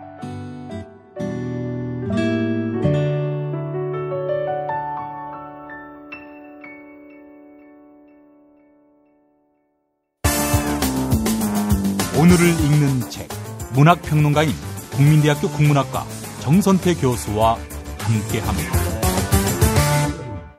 정선태 교수님과 함께하겠습니다. 교수님. 네, 안녕하세요. 네, 많이 추워졌습니다. 네, 뭐 며칠 사이에 기온이 뚝 떨어졌어요. 예. 제가 체감할 정도면 정말 추워졌다라고 말할 수 있는 거 아니겠습니까? 아이고, 정말 감당 못할 정도로 추웠습니다. 우리 김PD 속옷을 두툼히 입고 있는데도 예. 추위를 느낄 정도면은 거의 혹한에 가깝네요. 그렇습니다. 예. 자, 교수님, 또 오늘 어떤 따뜻한 책으로 우리의 마음을 녹여주실지 기대가 됩니다. 네, 따뜻할지 모르겠는데 예. 이번 주에는 세계적인 동화 몇 편 소개해드릴까 합니다. 예. 오늘은 그림 동화 전집을 말씀드릴 텐데요. 예. 그림 동화 전집은 야코프 그림과 비렐르 그림이라는 형제가 독일 지역에서 전해오는 수많은 이야기들을 모아놓은 그런 책입니다. 그림이라고 해서 그런 그림이 아니라 사람 이름 그림을 말씀하시는 거죠? 이거 구분 못하는 인간들 많습니다. 김PD 그 질문할 줄 알았습니다. 예, 아니 제 친구 오동호 같은 경우 몰라요.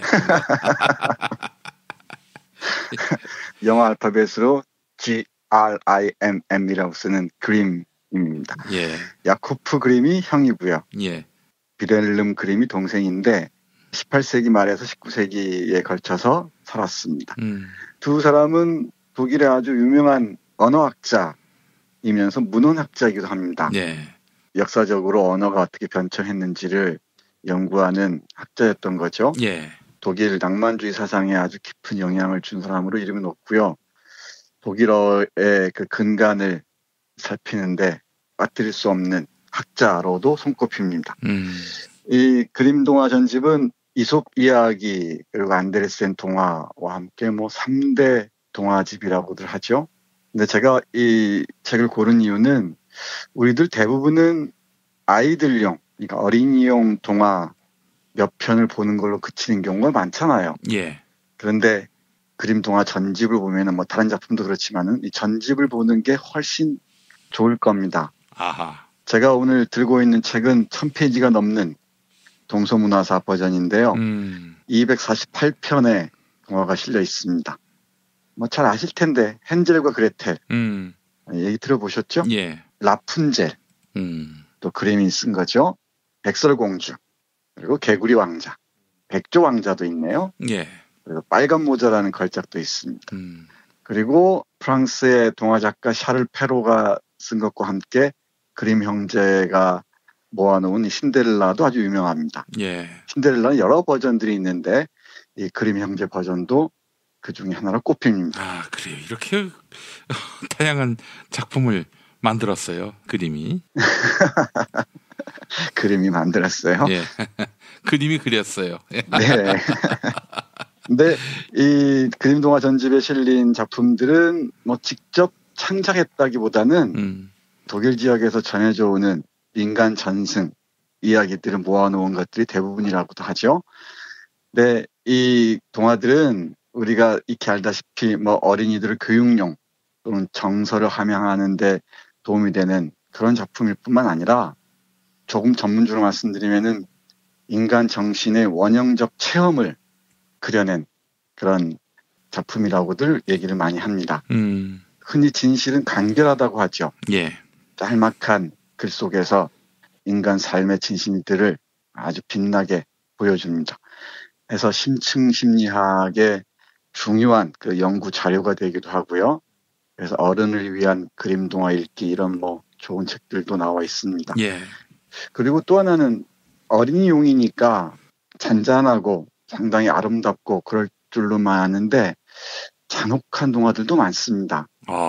그래서 그림 동화를 잔혹 동화라고 얘기하는 사람들도 있어요.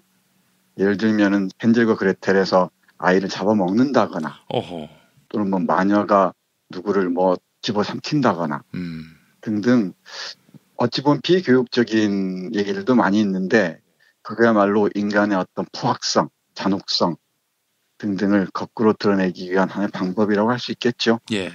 그래서 이 깊어가는 겨울에 두툼한 동화 전집 몇 권을 읽으시면서 우리 글쓰기 그리고 이 상상의 자료들을 마련해 보시기 바랍니다. 예, 예. 오늘은 한두 편만 흥미로운 이야기 소개해 드릴게요. 제 눈길을 끈 작품들인데요. 첫 번째는 어부와 그의 아내 이야기입니다. 예. 어느 사회나 어느 시대에나 아내들은 무서운 모양입니다. 우리 김 PD는 어때요? 예, 무섭습니다. 예. 네, 그 아내가 좋은 방향으로 무서워야 되는데 예. 이 나쁜 방향으로 무서우면은 여러 가지 문제들이 생기는 것 같습니다. 예.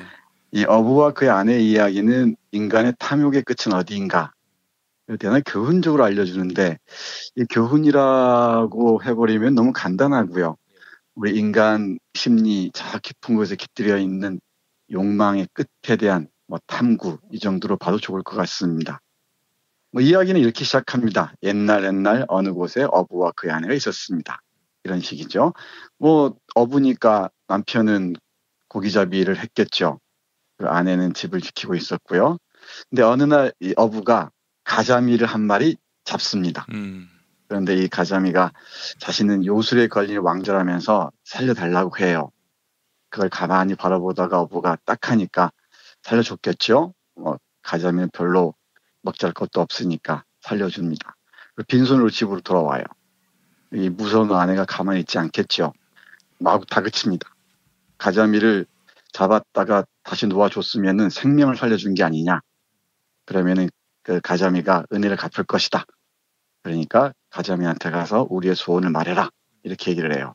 그래서 소원들이 계속 반복됩니다. 첫 번째는 우리 이 오두막이 너무나 허술하니까 하나의 아담한 집 하나 마련해달라고 해라. 이렇게 얘기를 해요. 그러니까 마지못해 우리 어부는 또 가자미한테 가서 하소연을 합니다. 우리 아내가 이러저러 했는데 아담한 집을 하나 갖고 싶다고 합니다. 그러니까 이 가자미가 소원을 다 들어줘요. 그러고 나니까 이제 아내의 욕심은 점점 더 커집니다. 두 번째는 저택을 갖고 싶다고 얘기하고요. 또 그러다 그 다음에는 왕이 되고 싶다고 하고, 그 다음에 황제가 되고 싶다고 하고, 그 다음에는 결국 교황이 되고 싶다고 합니다. 예. 그러다가 마지막에는 뭘 원했을까요? 교황 다음에 오를 수 있는 게 뭐가 있을까요? 김 PD 잘 아실 것 같은데 신이 되고 싶다고 합니다. 아, 그렇죠. 네, 우리 요즘에 호모 데우스 이런 얘기를 많이 하잖아요. 예.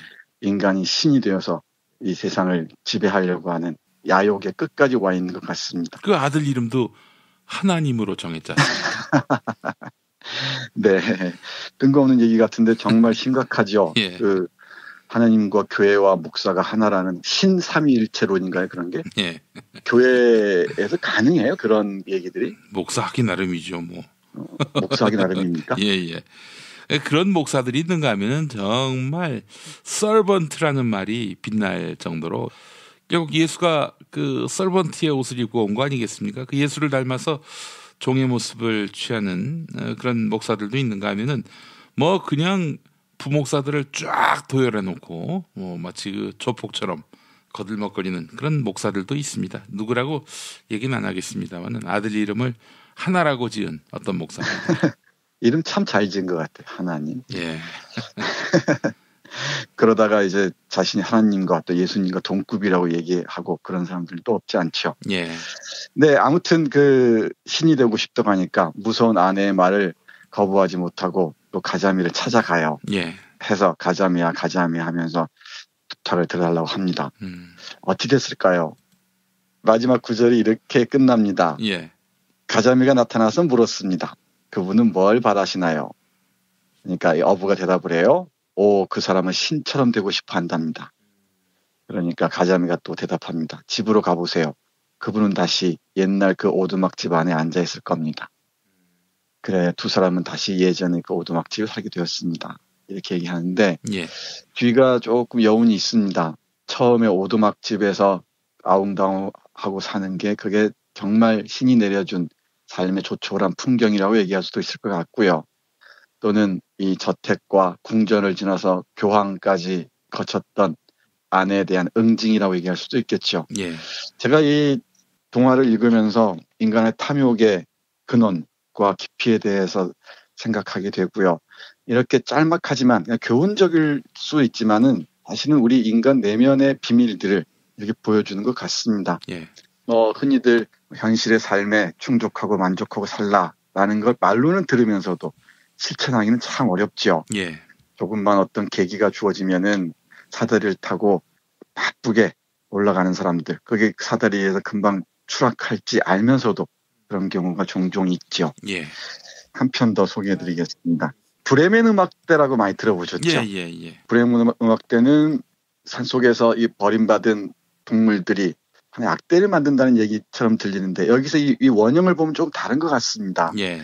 제가 이 작품을 보면서는 약자들의 연대, 이 정도는 얘기할 수 있을 것 같아요. 또는 버림받은 자들의 연대를 통한 자기 삶의 회복, 이렇게 현대적으로 제 나름대로 해석할 수 있을 것 같습니다. 예. 이야기는 이렇습니다. 버림받은 당나귀 한 마리. 평생 동안 주인을 위해서 일만 하다가 비루먹게 된 당나귀 한 마리가 주인에게 버림받습니다. 버림받을 게 두려워서 이제 길을 떠나죠.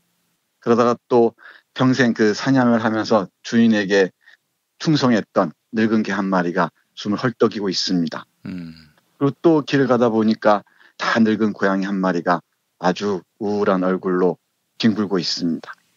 또 가다 보니까 늙은 닭 한 마리가 슬프게 길에서 헤매고 있습니다. 이 네 마리 동물, 당나귀, 사냥개, 고양이, 닭, 이렇게 다 늙은 동물 네 마리에서 함께 여행을 떠납니다. 어느 날 아주 풍성한 식탁을 차려놓고 있는 도적의 소굴을 발견합니다. 이 소굴을 보고서 네 마리 짐승이 합심을 해서 도적들을 퇴치하고 향연들을 자신들이 차지하면서 행복한 노년을 보낸다는 그런 아름다운 이야기입니다. 예. 그런데 이게 간단한 얘기 같지만은 제가 보기에는 나이 든다는 게 상당히 두렵기도 하고 어찌 보면은 죽음에 가까워지는 길목이어서 서럽기도 하고 또는 많은 사람들에게 버림받을 수도 있다는 것 때문에 공포스럽기까지 할 경우가 있잖아요. 예. 근데 우리의 당나귀와 사냥개와 고양이와 닭처럼 다 늙어서도 새로운 자신들의 힘들을 연대하면은 자신의 새로운 삶의 영역들을 헤쳐나갈 수 있다라고 하는 것 같습니다. 여기 도적들과 그 싸우는 장면들이 대단히 리얼하게 그려져 있습니다. 예. 버림받은 자들의 보이지 않는 능력이 어떤 힘을 발휘하는지 은유적으로, 비유적으로 한번 떠올려 보셨으면 좋겠습니다. 예. 도적들 퇴치하는 장면입니다. 준비가 다 되자 네 마리는 하나, 둘, 셋을 센 다음 괴상망측한 음악을 연주하기 시작했다. 당나귀는 히잉 외쳐댔고 개는 멍멍 짖어댔고 고양이는 야옹야옹 두탁은 꼴끼요 울었습니다. 그러다가 그들은 창문을 깨부수고 안으로 뛰어들어갔습니다. 이미 무시무시한 소리에 놀란 도둑들은 괴물이 집안에 들어왔다고 믿고는 숲속으로 도망쳐버렸습니다. 내 친구들은 아주 흥겨운 기분으로 식탁을 둘러싸고 앉아 도둑들이 먹다 남긴 음식들을 먹기 시작했습니다. 이렇게 1부고요. 그 2부가 또 도적들 퇴치하는 아주 멋진 무용담들이 펼쳐집니다.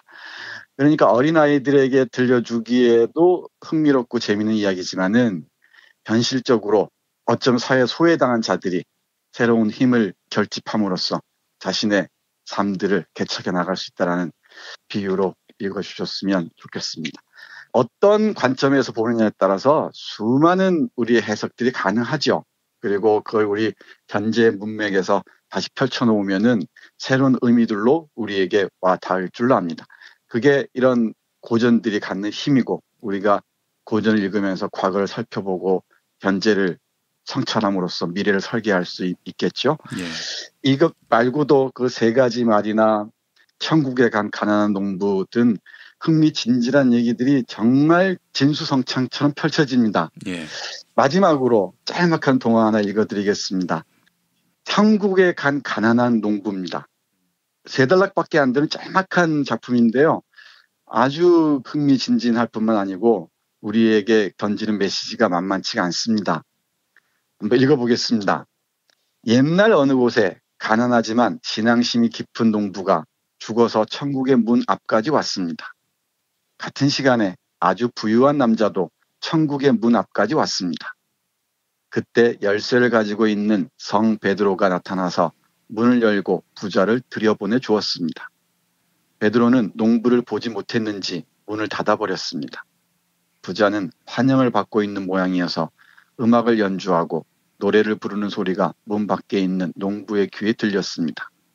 그러다가 다시 조용해지더니 성 베드로가 나와서 천국의 문을 열고 농부를 들어오게 했습니다. 농부는 당연히 자신에게도 환영하는 음악과 노래가 있을 것이라고 생각했지만 주인은 조용했습니다. 물론 농부는 사랑이 넘치는 환영을 받았고 천사들도 농부를 반겨주었지만 아무도 노래를 불러주지는 않았습니다. 그래서 농부는 성 베드로에게 물었습니다. 왜 저를 위해서는 부자를 환영했던 것과 같이 노래를 불러주지 않습니까?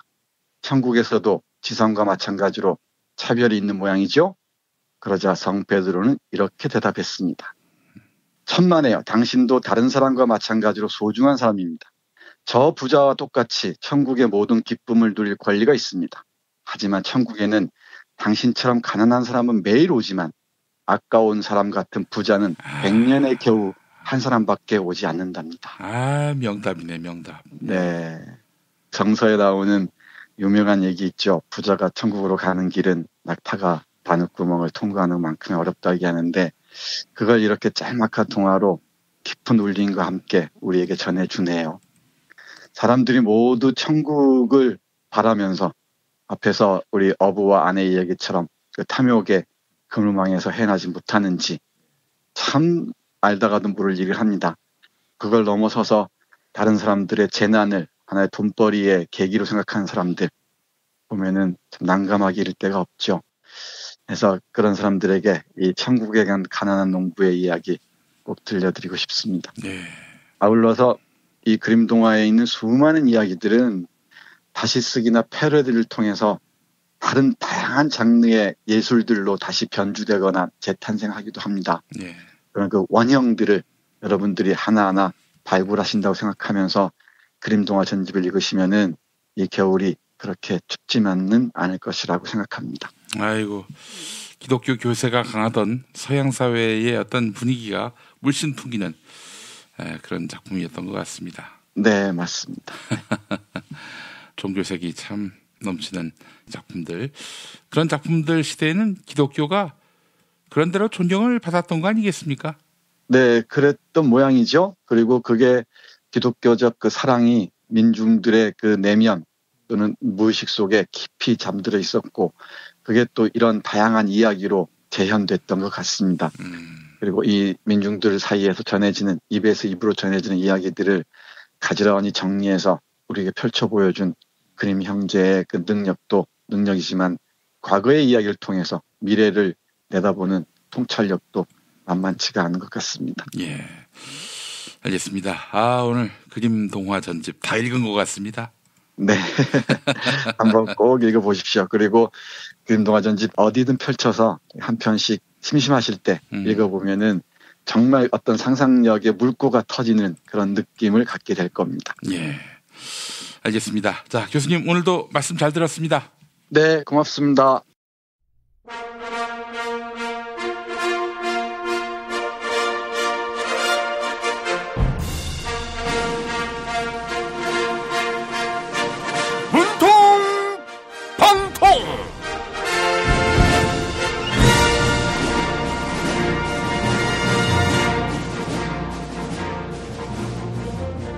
자, 오늘도 문과 안 나오셨습니다. 대통령 문재인입니다.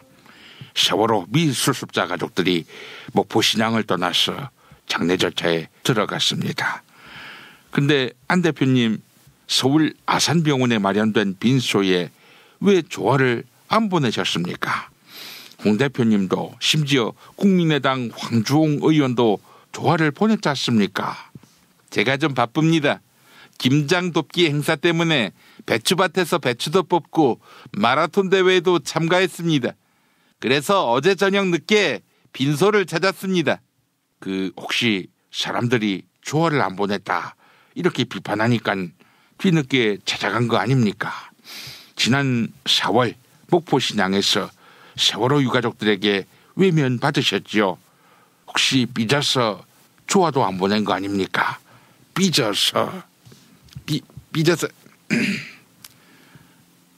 서열, 그보다도 여권의 서열 정리부터 해야 되는 거 아닙니까? 더불어민주당 추미애 대표가 문재인 대통령도 못한 일을 내가 했다 이렇게 말했다고 합니다. 어디 여당 대표가 대통령을 능멸합니까? 내부 정리 안 하실 겁니까? 제가 세월호 빈소에 조화는 안 보냈지만 추미애 대표에게 정성농장 홍삼을 보내드리겠습니다.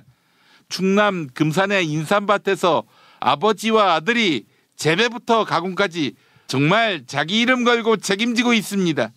정성농장 홍삼 먼저 드셔보시고 구매할 수도 있습니다. 포털 사이트에서 정성농장 홍삼 찾아주시기 바라겠습니다.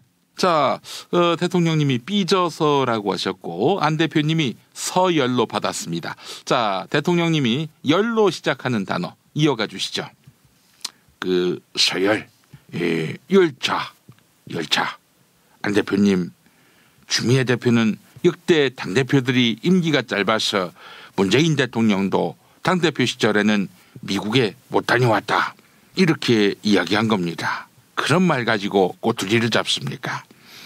국민의당이야말로 지금 파국의 열차를 탄 거 아닙니까? 국민의당 호남 의원들이 평화개혁연대를 만들었어요. 바른정당과 통합을 밀어붙이는 안 대표님에게 반발하면서 분당도 각오했다 이렇게 말하고 있습니다. 열차 차질, 우리 당 의원들 때문에 바른정당과의 통합에 차질을 빚을 수는 없습니다. 그분들은 원래부터 그랬습니다. 더불어민주당 있을 때도 안 그랬습니까? 반대만 하다가 탈당했지 않습니까?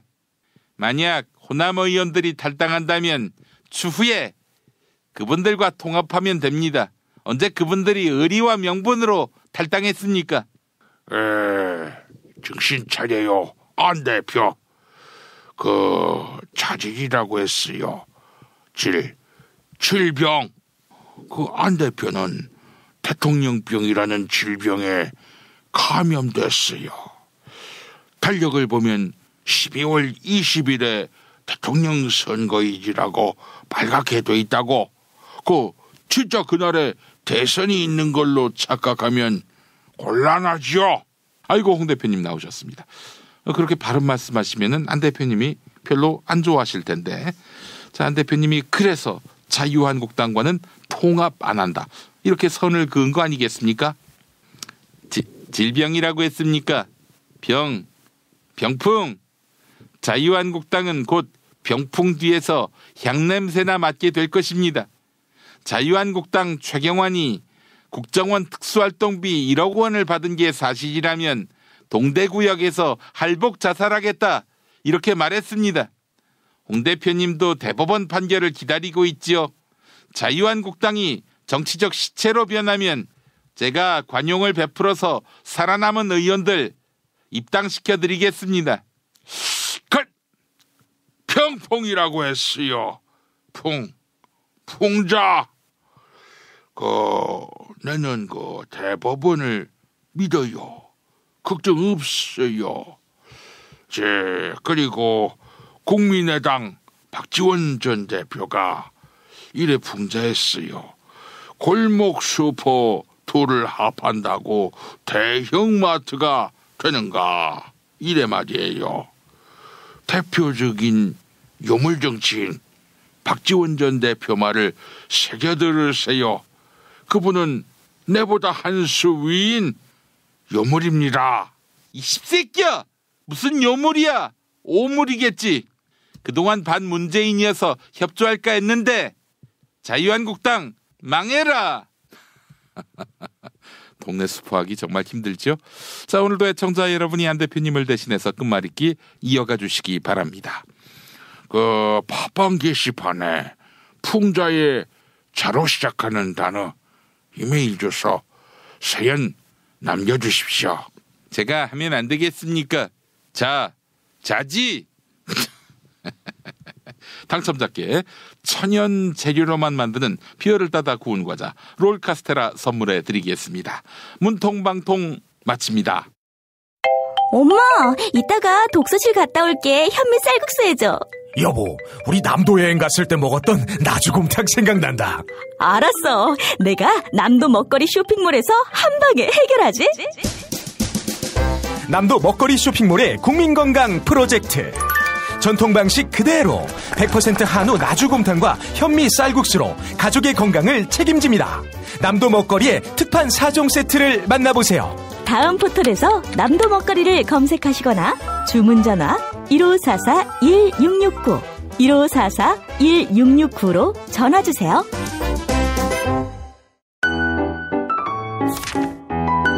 오빠, 정말? 진짜?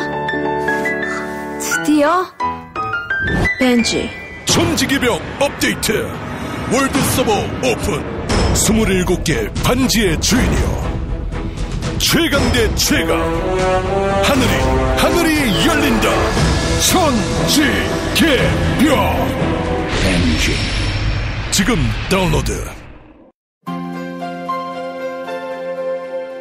이준호동 희망센터 이사 권영국 변호사입니다.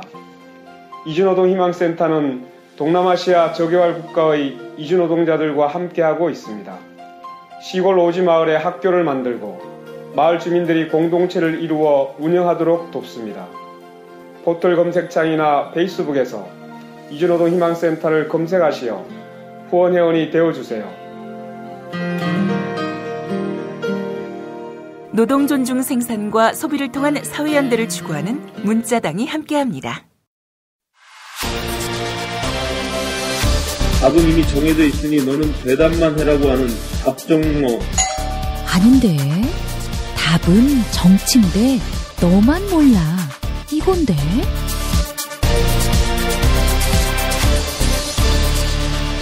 국민보좌관 김성회의 답정너.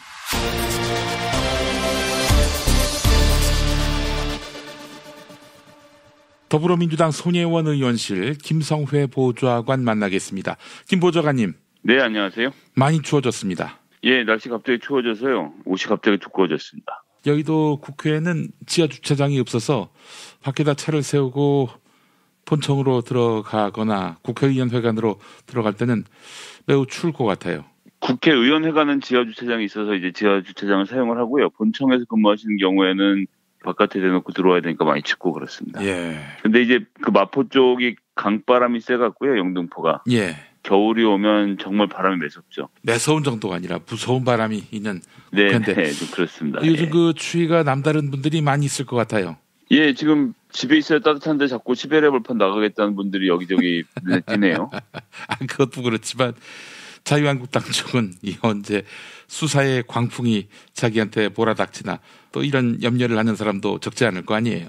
네, 여당 인사까지 수사에 들어가니까 그걸 가지고 뭐라고 할 정도로 굉장히 긴장해 있는 것 같더라고요.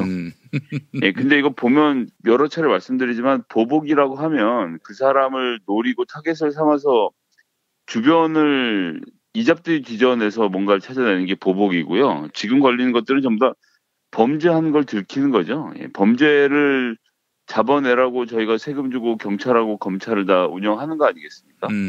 그 사람들이 그냥 다니는데 나오는 거 이거 어쩔 수 없는 거 아니겠습니까? 그래서 이 사정정국이라는 오해를 벗기 위해서라도 빨리빨리 속도 있게 진행해서 죄지은 분들은 죄값을 좀 치르도록 했으면 좋겠습니다. 네. 그걸 어떻게든 보복으로 만들어서 정치적으로 영원히 죽는 그 일만은 막아보겠다라는 생각인 것 같은데 이실직고했을 때 그때서야 정치적 미래가 있는 거 아니겠습니까? 전 뭐 이실직고를 해도 정치적 미래가 있을 리 없다고 생각합니다. 범죄자가 이실직고하면 형이 줄어드는 거지 뭐 정치적으로 어떻게 하겠습니까? 지금 나오는 것들은 전부 다 동네에서 뭐 업자들 돈 받아서 하는 것부터 시작해서 국가정보원 및 기무사를 사유화하고 그리고 국민들을 상대로 전쟁을 벌였던 일들에 대한 처벌을 받는 거기 때문에요. 저는 빨리 진실을 고백하고 역사 앞에서 용서를 받을 수 있는 방법이 있다고 하지만 네. 유권자들이 이분들 앞으로는 절대 용서하지 않으실 거라 이렇게 생각합니다. 국회 안팎에서는 최경환의 미래를 어떻게 봅니까? 그분도 상당한 권력을 갖고 있었고 이것저것 걸려있는 게 많죠. 뭐 롯데 얘기만 나오는 것뿐만 아니라 본인 인턴까지 알뜰하게 챙겨갖고 여기저기 압력 넣어서 직원들 취직시켰던 것부터 시작해서 권력에 취하면요. 네. 정신을 못 차립니다. 보니까 그 기본적인 이 범죄자들이 지키는 보안 수칙 같은 거 있지 않습니까? 예를 들면 서로 문자로 얘기하지 않는다. 그건 뭐 빼박 증거가 되니까요. 예, 그건 그냥 검찰에서 달라고 하면 2년인가 1년씩 다 저장되어 있는 정보인데 예. 그런 것들로 그렇게 자연스럽게 연락을 하면서 서로 문자를 주고받는다는 거 이 사회가 얼마나 썩어 있었는지에 대한 반증이라 생각하고요. 네. 또 한편으로는 박근혜 정부가 천년만년 갈 거라는 굳센 믿음이 있었던 거였겠죠. 전 그런 거 볼 때마다 정말 이 사람들의 오만함, 자기들이 죄를 짓고 있다는 생각조차 하지 않으면서 정말 하고 싶은 대로 다 해왔던 것들 고려했을 때는 최경환 의원도 그런 측면에서 봤을 때는 여기저기 지금 너무 많은 증거들과 증인들이 나오고 있지 않습니까? 뭐 사법당국이 적절한 조치를 취할 것이라 이렇게 생각합니다. 예, 범죄를 저지르는 것도 아닌데 김어준 딴지일보 총수라는 분은 절대 보안이 보장되지 않은 메신저는 이용하지 않습니다. 맞습니다. 그런 분들은 좀 수상하죠. 네. 국정원이 뭐 하나 모르겠습니다. 국정원이라고 딱히 뭐 이렇게 메신저를 뚫어볼 여지가 없는 철벽 보안의 메신저더라고요. 네, 뭐 지난 9년 동안 이걸로 하면 도청이 안 된다는 얘기 서로 주고받으면서 밥 뭐 먹으러 갈까 얘기조차도 이 문자를 보내지 못하던 시절을 살았던 게 엊그제 같은데요. 정말 좀 세상이 바뀌었습니다. 금방. 예. 뭐 하여튼 9년 동안에 보안의식이란 건 뭐 하나도 남김없이 다 해제했을 이 사람들 아주 거센 되치기를 당하고 있네요. 자, 오늘 그 얘기를 하려는 것은 아니었고요. 국민의당 얘기를 하는 건데 이거 이젠 진짜 갈라설 모양입니다. 예, 그 뭐 이제 본격적으로 활동을 하시려고 하는 것 같고 여기서 주목해 보셔야 되는 건 이제 이것을 주도하는 그룹들이 누구인가를 보셔야 하는데요. 박지원, 천정배, 정동영 의원이 나서 평화개혁연대를 만든다고 하는 거죠, 지금. 근데 이제 평화라는 단어를 들으시면 이제 뭐 사람마다 생각이 다 다르시겠지만 저 같은 경우는 우리 김대중 대통령께서 만드셨던 평화민주당 생각이 좀 먼저 났거든요. 평화민주당. 예. 그런 단어의 향수를 생각하는 겁니다. 기본적으로 이 민주당 진영, 소위 말하는 진보 진영, 개혁 진영이 쓸 수 있는 단어가 평화, 민주, 통일, 그다음에 개혁, 진보, 뭐 진보까지는 잘 안 쓸 테니까 이제 개혁 정도까지 많이 쓰는 것 같은데 예. 그 단어로 다들 당 이름이 만들어져 있었죠. 통일민주당, 평화민주당, 통합민주당, 새정치민주연합, 뭐 이제 이런 정도 아니겠습니까? 예. 여기서 평화를 끄집어냈다는 것은 DJ 정신을 되살리는 정당을 만들겠다, 뭐 이런 주장을 하고 싶어하는 것 같은데 저는 이번 일을 보면서 지난 몇 년간 민주당 내 고질적으로 계속 되어왔던 지도부 흔들기 또 다른 버전을 좀 보는 기분이에요. 그래서 많은 지지자분들이 이 사람들 절대 우리 당으로 받으면 안 된다라고 혈압을 올리시는 게 저는 정말 마음에 와닿습니다. 예. 사실 정당을 하는 입장에서는 한 석이라도 더 많았으면 좋겠다는 생각이 그렇죠. 안 들지 않거든요. 예, 예. 그리고 사실 필요한 거기도 하고요. 예, 그럼에도 불구하고 지금 이러는 분들이 또 이 상태로 또 우리 당에 들어와갖고 무슨 연대를 만들까 이런 걱정이 사실 되는데요. 근데 여기서 보셔야 되는 건 안철수 의원이 애시장초 민주당을 깨고 나갈 때 중도 지대에 새로운 정당을 만들겠다. 네. 그러니까 진보 정당을 새로 만들겠다고 나간 게 아니었거든요. 새로운 정치를 하겠다는 것이었고 저희가 뭐 공개적으로 하지는 않았지만 사실상 반박 반문 아니었습니까? 박근혜도 싫고 문재인도 싫은 사람들 모여라 였단 말입니다. 예. 그렇기 때문에 그 정신에 동의해서 나가신 분들이거든요. 정동영 의원도 그렇고 천정배 의원도 그렇고 이제 그런 과정에서 나가기도 했고 그런 과정에서 다시 합류하기도 하셨고 어쨌거나 그 정당의 정신은 DJ의 정신을 개선한 정당이 아니었습니다. 예. 안철수 의원 더군다나 잘 아시겠지만 새정치민주연합 만들어질 당시에 6.15 정신까지도 당 강령에서 빼려고 할 만큼 김대중 대통령의 업적과 정신에 대한 이해가 부족했던 사람이었는데요. 예, 예. 그런 사람을 따라 나갔을 때는 DJ도 버리고 나간 거거든요. 그렇죠. 그런데 이제 그 안철수 의원이 얘기했던 새정치 이 점에 대해서 호남 유권자들이 주목을 했던 것은 민주당이 너무 오래 집권을 하고 있었다는 문제가 있었던 거예요. 호남에서는. 너희들 매일 그렇게 하는 꼴을 보고 있으니 내가 부하가 치밀어 못 견디겠다. 이렇게 갖고는 대권도 못 찍겠고 하니 내가 이번에는 국민의당을 찍겠다라고 국민당으로 돌아섰던 거 아닙니까? 그런 것도 있고요. 네. 문재인으로는 집권이 어렵겠다라는 그런 판단도 주요했던 것 같습니다. 물론 뭐 그런 판단은 그랬던 것으로 드러났습니다만은 당시만 해도 뭐 그냥 문재인 갖고 되겠는가 뭐 종편도 떠들고 민주당 내에 국민의당으로 갈라져 나간 그 사람들도 뭐 주야장창 외치고 다녔던 것이고요. 그래서 그런가 보다. 이건 뭐 문재인 갖고 안 되는가 보다 해서 이제 안철수한테 기회를 준 것이었던 거 아닌가 하는 생각이 들어요. 그렇게 모여놓고선 이제 와서 안철수가 애시장초부터 원래 하려고 했던 유승민 대표의 합당 혹은 연대 거기도 역시 비박 비문이었거든요. 반박 반문이었고 박근혜도 안 되고 문재인도 안 된다라는 새누리당 버전이 바른정당이었고 이쪽 버전이 국민의당이었기 때문에 두 당은 말 그대로 초록의 동색이거든요. 그렇죠. 그래서 합치려고 하는 주장 전 충분히 할 수 있고 그것에 대해서 논의하는 게 굉장히 자연스러운데 지금 이 반대하시는 분들은 민주당에서 분당에 나갈 때는 이념상의 차이 때문에 나가신 거란 말이에요. 너희들이 하는 이런 식의 정책은 안 되겠고 그러니까 겉보긴 그랬습니다. 속으로는 반박 반문이었지만 새 정치, 새로운 정치, 중도의 정치, 제3의 길을 찾아야 된다라는 주장을 하면서 나갔는데 지금 다시 이 당을 깨고 나오려고 하시는 분들을 보면 저는 뭐 하나밖에 없는 것 같아요. 지역에서 지역 기반을 갖고 있는 사람들. 호남을 다시 볼모로 잡고 새로운 정치를 하려고 생각을 하시는 분들이 이 경우에는 유승민과 합치면 내년 지방자치선거에서 우리가 불리하겠다라고 생각하기 때문에 또 반기를 든 거란 말이죠. 정당이라는 것은 정치적 이념에 의해서 움직여야 하는 건데요. 예.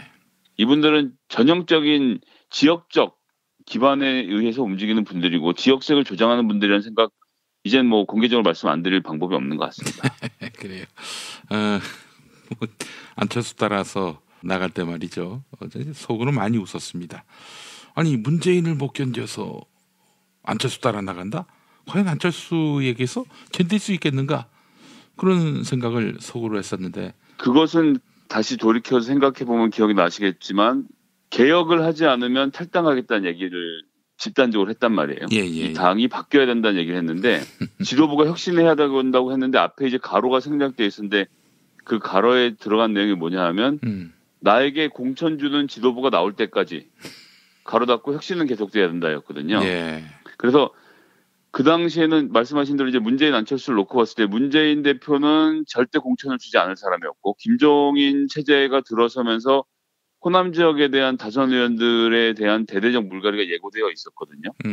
그리고 저희가 약속했던 대로 하위 20%에 대한 공천 배제도 이미 정해진 사실이었고 안타깝게도 특히 호남 지역을 중심으로 해서 다선 의원들 중에 국회 성적은 신경 쓰지 않고 방만하게 국회 활동을 해오셨던 분들이 계셨던 거거든요. 이런 분들이 본인이 타겟이 될 거라고 생각해서 지도부를 계속 혁신을 요구하다가 저쪽에 가면 공천을 주겠지 싶어갖고 다 옮겨온 거란 말이에요.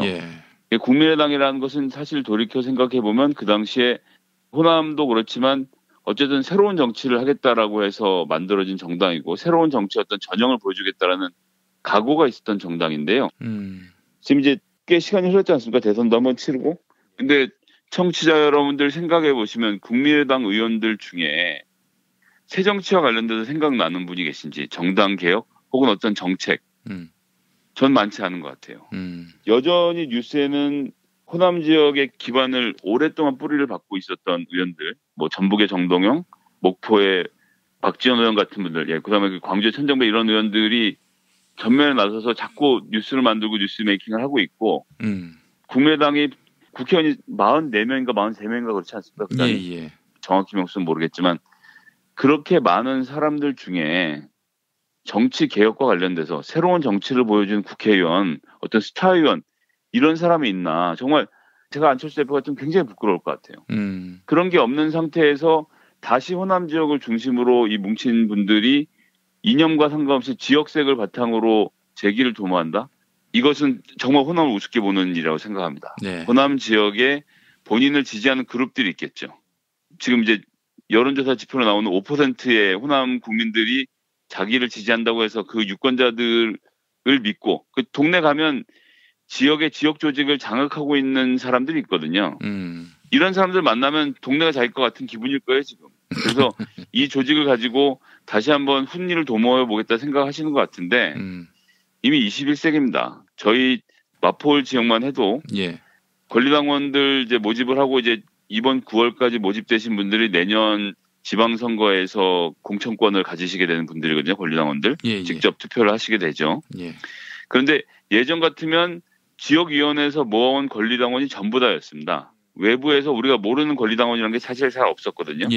지역에 있는 뭐 구의원이나 시의원 이런 분들이 주변에 있는 분들한테 권유해서 입당 원서를 받아온 경우가 많았는데 지금은 모르는 사람이 태반이에요. 온라인 입당의 숫자가 워낙 늘어나고 있고 150만이 돌파했다고 하죠?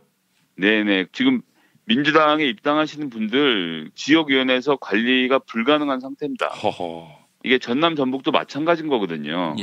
그런데 자기 눈앞에 보이는 표만 보고 이 조직만 가지면 내가 다음번 선거도 살아남을 수 있겠다 생각하고 이번에 또 당을 깨야 되겠다. 이거 TK랑 같이 하는 국민의당과 같이 있었다가는 안 되겠다 싶은 생각에 좀 깨고 나오시는 건데요.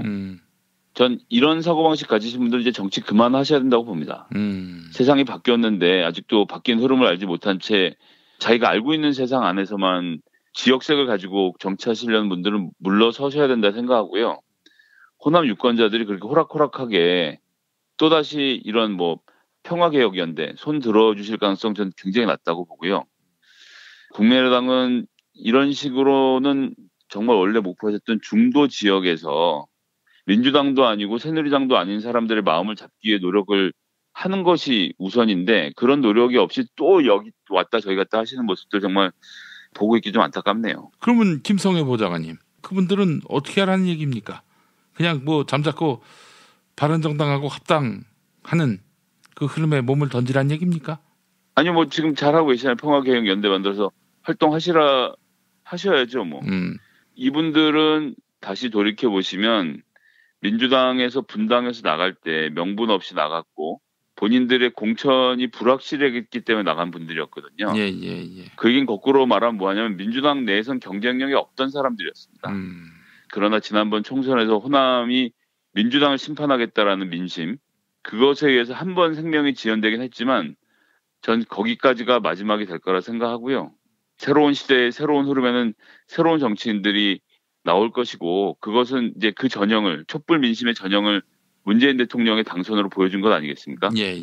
그런 민심을 따라가는 정치인들만의 다음번 선거에 살아남을 거라 생각합니다. 이런 식으로 조직 새로 만들어서 당 지도부 흔들고 때리고 하는 방식으로는 안 됩니다. 예, 이제 그런 시대는 지나갔죠. 추미애 대표 뭐 잘한다 못한다 말은 많아도 어쨌거나 2년 동안 임기를 지키면서 당을 굳건하게 잘 끌어가고 계시지 않습니까? 예.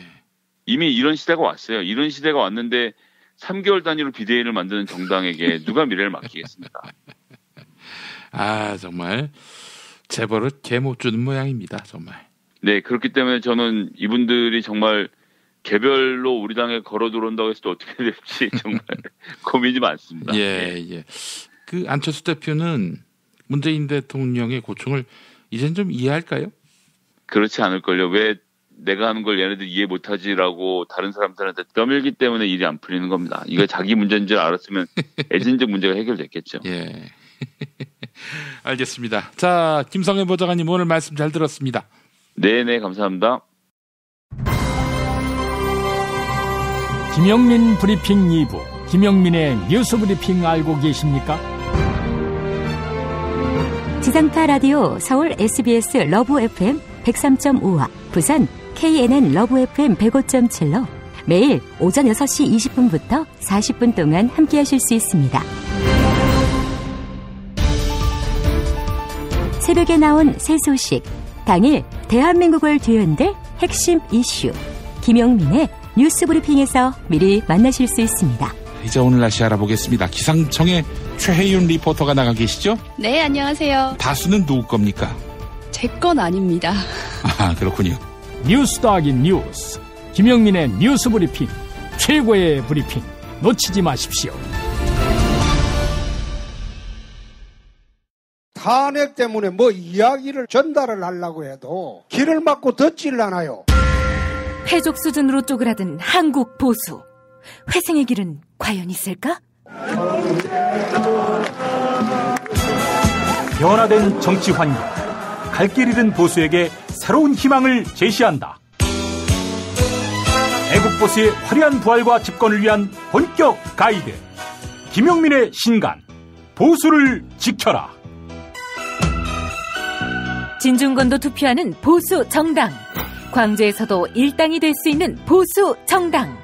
젊은이들의 입당이 줄을 잇는 보수 정당. 언제까지 민주당 정의당을 부러워만 할 것인가? 부러우면 진다니까? 자유한국당 당원 김용민이 쓴 보수를 지켜라. 이김에서 나왔습니다.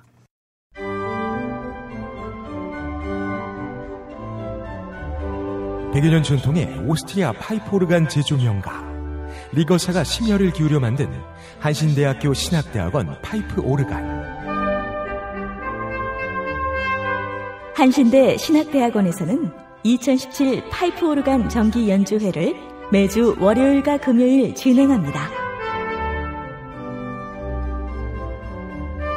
세계적인 파이프 오르가니스트의 연주로 아름다운 클래식과 거룩한 교회 음악이 어우러지는 감동의 무대. 11월 27일까지 매주 월요일 낮 12시 30분과 12월 1일까지 매주 금요일 저녁 6시에 서울 강북구 인수공로 159 한신대학교 신학대학원 예배당으로 여러분을 초대합니다. 입장료는 없습니다.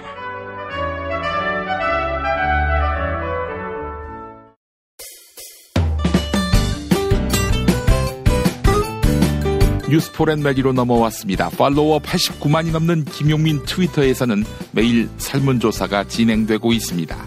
지난주 월요일 MBC 김장겸 사장이 해임되면서 차기 사장으로 누가 선임될지 관심이 쏠리고 있습니다. 하마평에 올랐던 손석희 JTBC 보도부문 사장은 차기 MBC 사장 공모에 나설 생각이 없다. 이렇게 밝힌 바 있었죠. 현재 사장 후보군으로 거론되는 인물은 최승호 뉴스타파 PD와 정찬영 TBS 교통방송 대표, 그리고 이유호 전 MBC 논설위원실장과 송일준 한국 PD협회장입니다. 이들은 모두 MBC 출신이거나 현직인데요. 신임 MBC 사장의 적임자라고 생각되는 인물, 시민들은 누구를 선택했을까요? 오늘 새벽 5시까지 모두 3,088분이 의견을 남겨주셨습니다.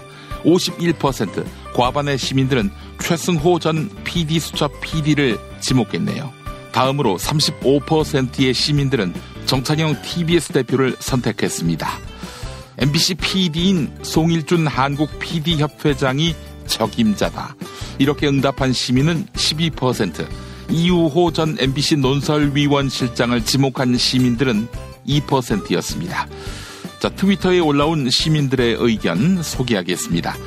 이미원님, 아무래도 눈에 띄게 활동을 많이 하신 분이 먼저 보이네요. 네, 설문조사에 참여해 주신 분들 감사합니다.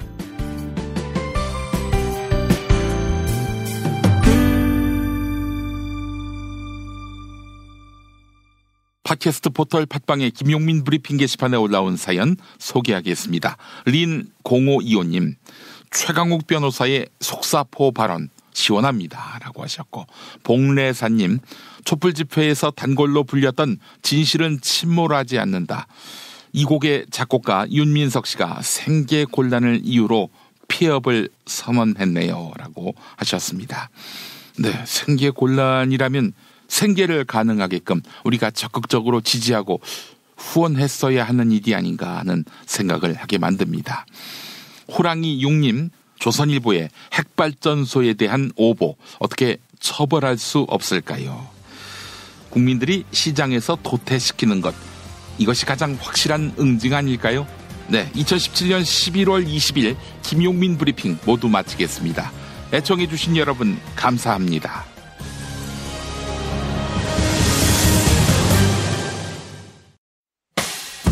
김용민 브리핑과 함께한 시간 어떠셨어요?